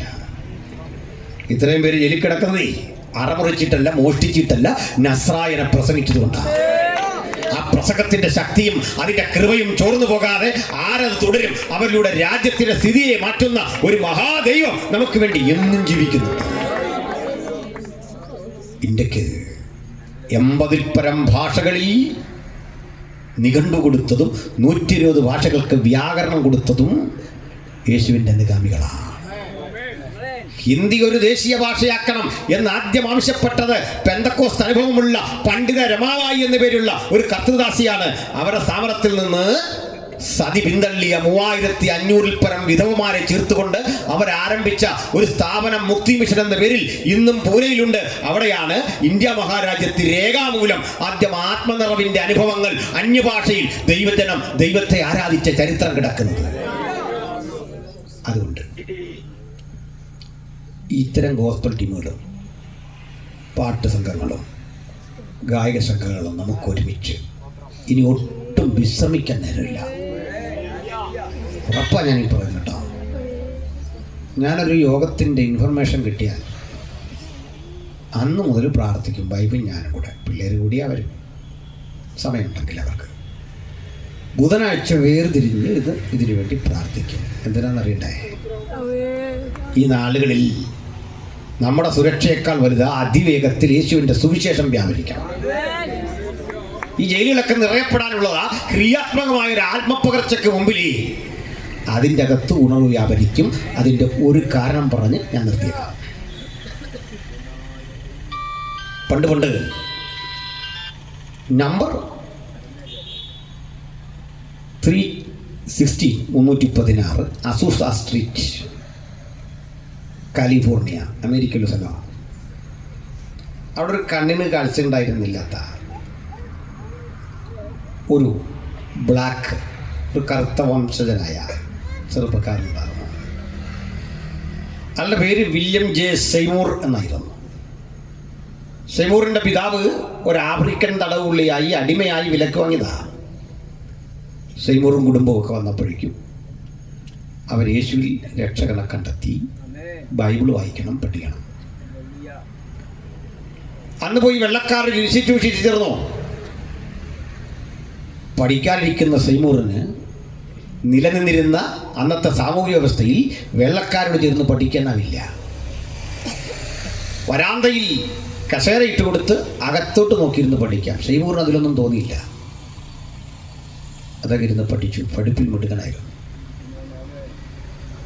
ഈ സ്ട്രീറ്റിലൊക്കെ വന്ന് അവിടെ ഒരു കെട്ടിടം കണ്ടെത്തി അവിടെ ഇരുന്ന് പ്രാർത്ഥിക്കാൻ തുടങ്ങി. 8 പേരിൽ ആരംഭിച്ച കൂട്ടായ്മ അങ്ങോട്ട് വളരാൻ തുടങ്ങി. വളർന്ന് ശക്തിപ്പെട്ട് ആ കൂട്ടായ്മയ്ക്കൊരു പ്രത്യേകത, ആരെങ്കിലും ഒരുവൻ അവിടെ വന്ന് നിന്നങ്ങ് പ്രസംഗിച്ചാൽ മതി, ആ ഉണർവിൻ്റെ തീപ്പൊരി അങ്ങ് വ്യാപരിക്കുക. നമ്മൾ പോയി എന്നാലും മതി, നാളിപ്പടരുക. അത്തരം പ്രാർത്ഥനാന്തരീക്ഷം അവിടെ സൃഷ്ടിച്ചിട്ടു ഈ കണ്ണ് കാണാത്ത പാവം മനുഷ്യൻ. ദൈവം നോക്കുന്നത് നിങ്ങൾക്ക് കണ്ണ് കാണുമെന്നല്ല, അകക്കണ്ണ് ജ്വലിക്കുന്നുണ്ടോന്നാണ്. ഒരു കർത്തദാസ സാക്ഷ്യം പറഞ്ഞല്ലോ, കാണാൻ വയ്യ, പോകട്ടെ, അകക്കണ്ണ് ജ്വലിച്ചാൽ മതിയെന്നേ. ആ ജ്വലനം നഷ്ടപ്പെടുന്നിടത്ത് നമ്മുടെ തോൽവി. ബാഹ്യകണ്ണുകളെക്കാൾ ശക്തിയുണ്ട് അകക്കണ്ണിന്റെ ജ്വലനത്തിന്. അതിന്റെ പേരാ ദർശനം. ആ ദർശനത്തിന് അവധി വെച്ചവൻ സമാധിയിലേക്ക് അതിനെ കൂട്ടിക്കൊണ്ടുവരും. അത് താമസിക്കില്ല. നമ്മളെല്ലാം ഉപയോഗിക്കുന്ന ശ്രേഷ്ഠനായ ഒരു ദൈവത്തിന്റെ പദ്ധതിയിലാണ് നമ്മൾ. പ്രിയരേ, പ്രാർത്ഥിച്ച് ഒരിക്കൽ കാണുന്ന കാഴ്ച, ആളുകൾ പതുക്കെ വർദ്ധിച്ച് അംഗസംഖ്യ കൂടി ഇതിനകത്തിരിക്കാൻ വയ്യാതെ ഈ തെരുവിലിറങ്ങിയിരുന്ന് പ്രാർത്ഥിക്കാൻ തുടങ്ങി. ആ തെരുവ് മുഴുവൻ വലിയ ജനാവലി. എന്താണെന്നറിയാൻ വരുന്നവൻ ഇതിനകത്ത് പെട്ടുപോവാ. ഒരു കാര്യം മനസ്സിലായി. ഇപ്പോൾ നമ്മുടെ പുൽപ്പിറ്റുമൊക്കെ പിടിച്ചെടുത്ത് ചീത്ത വിളിക്കാൻ വരുന്നവന് ട്രീറ്റ്മെൻറ്റ് ഞങ്ങൾ വെച്ചിട്ടുണ്ട്. തല്ലും പിടിയൊന്നുമല്ല. ഇന്നെ ഇതിനകത്ത് പെടുത്തുക ഇനിയുള്ള ഞങ്ങളുടെ പണി. യോഗം കലക്കാൻ വരുന്നവൻ, പരിഹസിക്കാൻ വരുന്നവൻ, ഒറ്റപ്പെടുത്താൻ വരുന്നവനെ മുക്കിപ്പൊക്കാനുള്ള കൈയായതെന്ന് അഭിഷിക്തന്മാർ വിശ്വാസത്താൽ പറഞ്ഞാട്ടെ. അവന് വേണ്ടി പ്രാർത്ഥിക്കാനുള്ള നാവായതെന്ന്, അവന് വേണ്ടി ആത്മാവിൻ്റെ എരിവോടെ ശോഭിക്കാനുള്ള ഹൃദയമാ ഇതെന്ന് ആത്മാവിൽ പറഞ്ഞുകൊണ്ട് പ്രാർത്ഥിച്ച. ഹല്ലേലൂയ. അതിനാണ് ഇന്ന് അടുത്ത കാലഘട്ടം. അങ്ങനെ അങ്ങോട്ട് പോവാം നമ്മൾ. സൈമൂർ പ്രാർത്ഥിച്ചു കഴിഞ്ഞപ്പോൾ കാണുമ്പോൾ സഹോദരാഴ്ചയ്ക്ക് പകരം നീളമുള്ള കടാര, വടിവാള്, കോടാലി, മയക്കുമരുന്ന് ഉൽപ്പന്നങ്ങളെല്ലാം കൊണ്ട് തൊട്ട് മുമ്പിൽ വെച്ചിരിക്കുന്ന ആൾക്കാർ. എന്തിനാ? സന്തോഷത്തിന് കൊടുത്തല്ല, ദൈവദാസനെ ഇത് വെച്ച് വെട്ടി വെട്ടി വെട്ടി വെള്ളക്കാരനെ മുഴുവൻ ഉന്മൂലനം ചെയ്തിട്ട് എനിക്കുള്ള പക മുഴുവൻ തീർക്കാൻ കരുതി വെച്ചിരുന്ന ഉപകരണം ഞാനിതാ പാപത്തോട് വിട പറയുന്നു. അതുകൊണ്ട് വെച്ചു. ഈ ഏർപ്പാടിൻ്റെ പേരാണ് ഉണർവ്. ഉണർവ് ആലയത്തിൻ്റെ 4 ചുവരുകൾ കൊണ്ട് ഒതുങ്ങേണ്ടതല്ല. ഇപ്പോൾ ക്രിസ്തുവേശുവിനവർക്ക് ഒരു ശിക്ഷാവിധിയില്ല. അതിനു വേണ്ടിയുള്ള പ്രക്രിയ. ഇവിടൊക്കെ ഇവരോട് സൈമൂർ പറഞ്ഞു, ഇത് പോരാ, നീ ആരെ കൊല്ലുന്ന പറഞ്ഞ് എൻ്റെ ജവാനെ ഓടിച്ചെല്ലും, ഇതെല്ലാം ഏറ്റു പറഞ്ഞ് ക്ഷമ പറ, എന്നിട്ട് ഇനി വാ. കേൾക്കാൻ നിൽക്കുന്നതിന് സമയം കളയാതെ ഓടിച്ചെന്നു. യജമാനനെ കൂർത്ത വാളുകൊണ്ട്, കടാര കൊണ്ട് എൻ്റെ നെഞ്ചുകുത്തി കീറാൻ പദ്ധതിയിട്ടതാ. ഇന്ന് കേട്ട വചനം എന്നെ പിന്തിരിപ്പിച്ചു. ഇപ്പോൾ ക്രിസ്തുവേശുവിലുള്ളവർക്ക് ഒരു ശിക്ഷാവിധിയുമില്ല. മാരക പാപത്തിൻ്റെ അടിമയെയും ആ കെട്ടടിച്ചു വിട്ട് സ്വതന്ത്രനാക്കുന്ന നസ്രയനായ യേശുവിൻ്റെ പുണ്യാക രക്തം, ആ രക്തത്തിൽ നമുക്ക് പാപമോ അതിക്രമങ്ങളുടെ മോചനം എന്ന വീണ്ടെടുപ്പുണ്ട്. യജമാനൻ തിരിച്ചു പ്രതികരിച്ച് എന്താ അറിയണ്ടേ? സഹോദര, നീ എന്നോടാ ക്ഷമിക്കണ്ടേ? ഒരു മൃഗത്തിൻ്റെ വില പോലും കൽപ്പിക്കാതെ ഞാൻ നിന്നെ അകറ്റി നിർത്തി. ഒരു മനുഷ്യനായി കണ്ടില്ല, നീ എനിക്കായി പ്രാർത്ഥിക്കണം. അവർ കെട്ടിപ്പുണർന്ന ആത്മാവിൻ്റെ ഐക്യതയിൽ ഒന്നായി തീർന്ന സ്ഥലമാണ് അസൂസ സ്ട്രീറ്റ്. അവിടുന്ന് ആരംഭിച്ച പ്രസ്ഥാനം ആധുനിക പെന്തക്കോസ്തിൻ്റെ തുടക്കം കണ്ട അവിടെയാ. മനസ്സിലായോ? ഇത്തരമൊരു മാറ്റത്തിന്, ഇത്തരമൊരു സാർവദേശീയമായ മാറ്റത്തിൻ്റെ അലയൊലികൾ ഇന്ത്യയിലും യാഥാർത്ഥ്യമാകുമെന്ന് ഞാൻ വിശ്വസിക്കുന്നു. ഒരു കാര്യം ഇങ്ങനെ പറയാം, നമുക്ക് 1-ാം നൂറ്റാണ്ട് മുതലുള്ള ചരിത്രം ഉണ്ടെന്നാണ് സഭയുടെ ഉണ്ടാകുന്നതൊക്കെ. എന്തുവായിക്കട്ടെ, എന്നോട് ചോദിക്കുക, സഭാചരിത്രത്തിലെ ഏറ്റവും നല്ല കാലം ഏതാണെന്ന് ചോദിച്ചാൽ ഞാൻ പറയാതെ 1-ാം നൂറ്റാണ്ടിൽ തോമസ് വന്നതോ മറ്റാരെങ്കിലും വന്നതോ, ഈ മേരി ചാപ്മാൻ വന്നതോ, ഹൂക്ക് സാഹിബ് വന്നോ ഒന്നുമല്ല. അത് ഇപ്പോഴാണ് ഏറ്റവും നല്ലത്. ഒരു സന്തോഷമില്ല, നിങ്ങൾക്കൊരാനന്ദമില്ല. എന്താ കാര്യം എന്നറിയണ്ടേ? അശ്രാന്ത പരിശ്രമം ചെയ്ത് പണിയെടുത്തിട്ട് ഇന്ത്യയിൽ നമ്മുടെ അംഗസംഖ്യ എത്രയാണെന്നറിയോ? 2.5%. പക്ഷെ കഴിഞ്ഞ 10 കൊല്ലത്തിലധികമായി സുവിശേഷത്തെ ഒരു തരത്തിലും പിന്തുണയ്ക്കാത്ത, നമ്മുടെ ഹെഡ്ക്വാർട്ടറുകളെ നിരീക്ഷണത്തിൻ്റെ വലയിലാക്കിയിട്ടുള്ള, നമ്മുടെ സാമ്പത്തിക ക്രമങ്ങളെ മുഴുവൻ നിരീക്ഷിക്കുന്ന, വിദേശ വരുമാനത്തിൻ്റെ ഗമനാഗമനങ്ങളെ മുഴുവൻ അടയ്ക്കുന്ന ഒരു സിസ്റ്റം ഇംപ്ലിമെൻ്റ് ചെയ്തിട്ടും,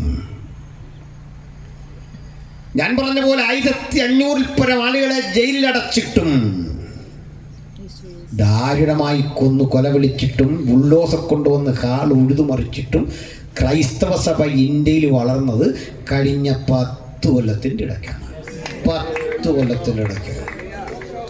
വ്യക്തിപരമായിട്ട് ചോദിച്ചാൽ ഡീറ്റെയിൽ തന്നേക്കാം. പിന്നല്ലേ നമ്മൾ നോക്കണം, പഞ്ചാബിലൊക്കെ ചലന സ്ഥിതി എന്താ? ബീഹാറിൽ, പഞ്ചാബിൽ, ഛത്തീസ്ഗഡിൽ, ഉത്തരാഞ്ചലിൽ ഭൂപടം മാറ്റിവരയ്ക്കപ്പെട്ടുകൊണ്ടിരിക്കുന്നു. സ്ഥിതിവിശേഷം മാറിയിരിക്കുന്നു. ആദരനായ പി ജി ഒരു സംഘം എൻ്റെ വീട്ടിൽ വന്നു. അദ്ദേഹം ഒരു സന്തോഷത്തിന് വേണ്ടി വന്ന, പക്ഷെ ആ വന്ന ദിവസത്തിൻ്റെ ഒരു പ്രത്യേകത ഉണ്ടായിരുന്നു. നമ്മുടെ സ്റ്റെയിൻസിനെ കൊന്നതിൻ്റെ 25-ാം വർഷമായിരുന്നു ആ ദിവസം. അപ്പം ഞാൻ ഈ ദിവസം ഓർത്തിട്ട് പറഞ്ഞെങ്കിൽ you know what is the importance of today. എന്നാലും അദ്ദേഹം ഓർക്കുന്നത്. ഇപ്പം എൻ്റെ മോനൊരു വീഡിയോ എടുത്തിട്ടുണ്ട്, അതേപ്പറ്റി ഒരു വാക്ക് പറയാൻ പറഞ്ഞു. അദ്ദേഹം പറഞ്ഞു, ഈ ഒറീസയിൽ ഒരു കുഷ്ഠരോഗികൾ പാർക്കുന്ന, ചേരി നിവാസികൾ പാർക്കുന്നിടത്ത് വിട്ട് അവർക്ക് ഭക്ഷണമൊക്കെ കൊടുത്ത് അരിയും പലവ്യഞ്ജനമൊക്കെ കൊടുക്കും. ആ കൂടെ നിന്ന് ഈ കുട്ടികളും അവരും കഴിക്കുന്നു. 2-3 ദിവസം ഇവിടെ മടങ്ങി വരുന്ന വഴിയാത്രയിൽ അപ്പനും മക്കളും അല്പതരം ജീപ്പിൽ കിടന്ന് ഉറങ്ങി. അപ്പം കഴിഞ്ഞ് കണ്ണുറക്കുമ്പോൾ ഒരു നീണ്ട കടാര കൊണ്ട് അപ്പൻ്റെ കഴുത്ത് കുത്തി. ഞാൻ പറഞ്ഞു, അങ്കിൾ ചുട്ട് കത്തിക്കല്ലേ ചെയ്തേ? ആ കേൾക്ക്. ഈ കഴുത്തിലേക്ക് കടാര കുത്തി ഇറക്കി. അപ്പൻ പിടഞ്ഞ് ശബ്ദമുണ്ടാക്കിയപ്പോൾ മക്കൾ കാണുന്നത് ചോരയൊലിക്കുന്ന പപ്പയുടെ ദേഹ. മക്കൾ കരഞ്ഞ് നിലവിളിച്ചൊരുത്തനൊരുത്തനെ കെട്ടിപ്പിടിച്ചു. കുഞ്ഞുങ്ങൾക്ക് നേരെ ആയുധം വരുമെന്നറിഞ്ഞ് ഒരു കുഞ്ഞെടുത്ത് പുറത്തോട്ട് ചാടി. ആ കുഞ്ഞിൻ്റെ ശരീരത്തിലേക്ക് ത്രിശൂലം കൊണ്ട് കുത്തി അതിനെ തിരിച്ചെടുത്തതിലിട്ട് മണ്ണെണ്ണ ഒഴിച്ച് കത്തിക്കുമ്പോൾ ഈ കുട്ടികൾ എന്ത് കുറ്റം ചെയ്തു അറിയണ്ടേ? പിന്നൊരു കാര്യം, 25 കൊല്ലം കഴിഞ്ഞു. നിങ്ങളിപ്പോൾ ഒറീസയിലൂടെ ഒന്ന് പോയി പുസ്തകം പിടിച്ചു. എന്താ ചെയ്യുന്നറിയാം?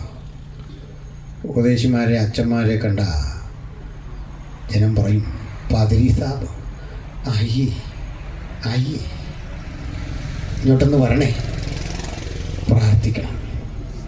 എന്തിനാന്നറിയണ്ടേ? ആ പിഞ്ചോമണകളുടെ കണ്ണീര് നിമിത്തം ഞങ്ങൾക്ക് പറ്റുന്നില്ല ഇവിടെ ജീവിക്കാൻ. ഒരു സ്വസ്ഥത, ഒരു സമാധാനം. ഒറീസയുടെ ചിത്രവും മാറി. രക്തസാക്ഷികളുടെ രക്തം സഭാനിർമ്മിതിയുടെ വിത്തായി ഭവിക്കുമെങ്കിൽ ക്രിസ്തു നിമിത്തം ത്യാഗം സഹിക്കാൻ കഴിയുന്ന സകല സമര ഭടന്മാരെ ഈ രാത്രി ദൈവത്തിന് ആവശ്യമുണ്ട്. അതുകൊണ്ട് സ്റ്റെയിൻസും തിമോത്തിയും മക്കളും അവരൊരു പരാജയമല്ല, ഒരു വിജയം. ക്രൂശിൽ മരിച്ചവനൊരു തോൽവിയല്ല, അവനൊരു ജയം. അതുകൊണ്ട് ആ ജഗത്തിൻ്റെ അളവ് ഒരളവ് അടിയനും തരണമേ. നിനക്ക് വേണ്ടി നിവരെ നിൽക്കാൻ ആവശ്യം വന്നാൽ, നിനക്ക് വേണ്ടി മരിക്കേണ്ടി വന്നാലും പിന്തിരിഞ്ഞോടാതെ നിവരെ നിൽക്കാൻ ഒരു ധൈര്യം അടിയനും തരണമേ. ആര് പ്രാർത്ഥിക്കും? ആര് സന്നദ്ധരാകും? നമുക്കൊന്നൊരുങ്ങാം. അതിന് പ്രായം തടസ്സമല്ല, സമ്പത്ത് തടസ്സമല്ല, നമ്മുടെ പശ്ചാത്തലം തടസ്സമല്ല. പ്രവർത്തിക്കുന്ന യേശു. നിങ്ങൾ പ്രാർത്ഥിക്കുക. ഞങ്ങളൊക്കെ ഇങ്ങനെ പോകാൻ പ്രാർത്ഥിക്കുക. ഈ രാജ്യങ്ങളിലൊക്കെ പോകാൻ പ്രാർത്ഥിക്കുക. അമേരിക്കയ്ക്കും ഓസ്ട്രേലിയയ്ക്കും പോകുന്നതിനേക്കാൾ സുപ്രധാനമാണ് ഇത്തരം ഇടങ്ങളിൽ പോകാൻ, യേശുവിനായി നിൽക്കാൻ, യേശു അയക്കുന്ന ഇടത്ത് പോകാൻ സന്നദ്ധതയുള്ള ചില വീരകേസരികളെ ദൈവത്തിന് ആവശ്യമുണ്ട്. അവരുടെ രക്തം അവിടെ ചൊരിയേണ്ടി വന്നാലും ഒരു കാര്യം ഉറപ്പാണ്, ഒന്ന് ഒരു 25-30 കൊല്ലം മുമ്പ് ഇങ്ങനെ യോഗം വെച്ചാൽ ഇത്രയും പേര് വരില്ല. ഷോർട്ട് നോട്ടീസിൽ ഇത്രയും പേര് ഇവിടെ വന്ന എന്താണെന്നറിയണ്ടേ? വിൽസം പാസ്റ്ററയോ അനുഗ്രഹയുടെയോ റാഫയുടെ ഗുണമല്ല. 50-60 കൊല്ലം മുമ്പ് ഇതുവഴി ചെരുപ്പിടാൻ ശേഷിയില്ലാതെ കടന്നുപോയ കുറേ പാവം ദൈവദാസന്മാർ. ബൈബിള് വെക്കാനിടയില്ല, ഒരു കാലിച്ചായ വാങ്ങിക്കൊടുക്കാൻ ആരുമില്ല. ആ ദുഃഖമൊന്നും അവരുടെ മുഖത്തില്ല. സന്തോഷത്തോടെ കീറിയ ഉടുപ്പൊക്കെ ഇട്ട് കുളിച്ചു ശുദ്ധരായ അഭിഷിക്തന്മാർ തലങ്ങും വിലങ്ങും പ്രാർത്ഥിച്ചപ്പോൾ, ചാണകം വാരി എറിഞ്ഞ് ഓടിച്ചും കല്ലെറിഞ്ഞ് ഓടിച്ച നമ്മുടെ പൂർവികർ നടന്നുപോയപ്പോൾ ഇത്തരമൊരു ജനാവലിയെ കാണാനൊന്നും കഴിയുമെന്ന് ഓർത്തില്ല. ഒരു ഘട്ടം കഴിഞ്ഞപ്പോൾ ഇത്രയും പേരുടെ വന്ന് എന്തിനാ? അവരെ കണ്ണീരിയുടെ കിടപ്പുണ്ട്. അങ്ങനെയെങ്കിൽ നിരാശ വേണ്ട. ഇന്ന് പ്രാർത്ഥിച്ച, ഇന്ന് ജാഗരിച്ച നമ്മുടെ പ്രാർത്ഥനയുടെ ഫലം കൊയ്യാൻ ഒരു പുതുതലമുറ പുത്തൻ അഭിഷേകത്തോടെ പുത്തൻ കരുത്തോടെ അനവധി നാളുകൾ കഴിയും മുമ്പ് ഇതുവഴി വരുമെന്നും നമ്മുടെ ഒരു പരസ്യവും ഒരു ലഘുലേഖാ വിതരണവും ഒരു പാട്ടും വ്യർത്ഥമല്ല, ഒരാരാധനയും വ്യർത്ഥമല്ല. അതൊക്കെ സാധൂകരിച്ചെടുക്കുന്ന ഒരുവൻ നമ്മുടെ കൂടുണ്ട്. മഴ പെയ്യുമ്പോൾ നമ്മളെന്താ വിചാരിച്ചെന്ന് അറിയണ്ടേ? എന്നാലും മഴ പെയ്തേക്കാന്നോർത്ത് പോകുന്നല്ല. വർഷങ്ങൾക്കപ്പുറത്തേ കടലിൽ ചൂടടിച്ച് കടൽ ബാഷ്പീകരിച്ച് മുകളിൽ പോയി. മേഘം ഇങ്ങനെ കെട്ടിക്കിടന്നത് കാറ്റുകൾ എങ്ങനെയൊക്കെയോ പറത്തി നമ്മുടെ മീതെ കൊണ്ടുവച്ചിട്ട് സമയമാപ്പം ഇറങ്ങി തന്നു. അതിൻ്റെ പേരാ മഴ. അതാ നമ്മളെ കുളിരണിയിച്ചത്. നമ്മുടെ പ്രാർത്ഥനയൊക്കെ ഇതുപോലെ മോളിക്കിടപ്പുണ്ട്. സമയമാകുമ്പോൾ അതിന് വരും. അതൊരു ഡെപ്പോസിറ്റാ.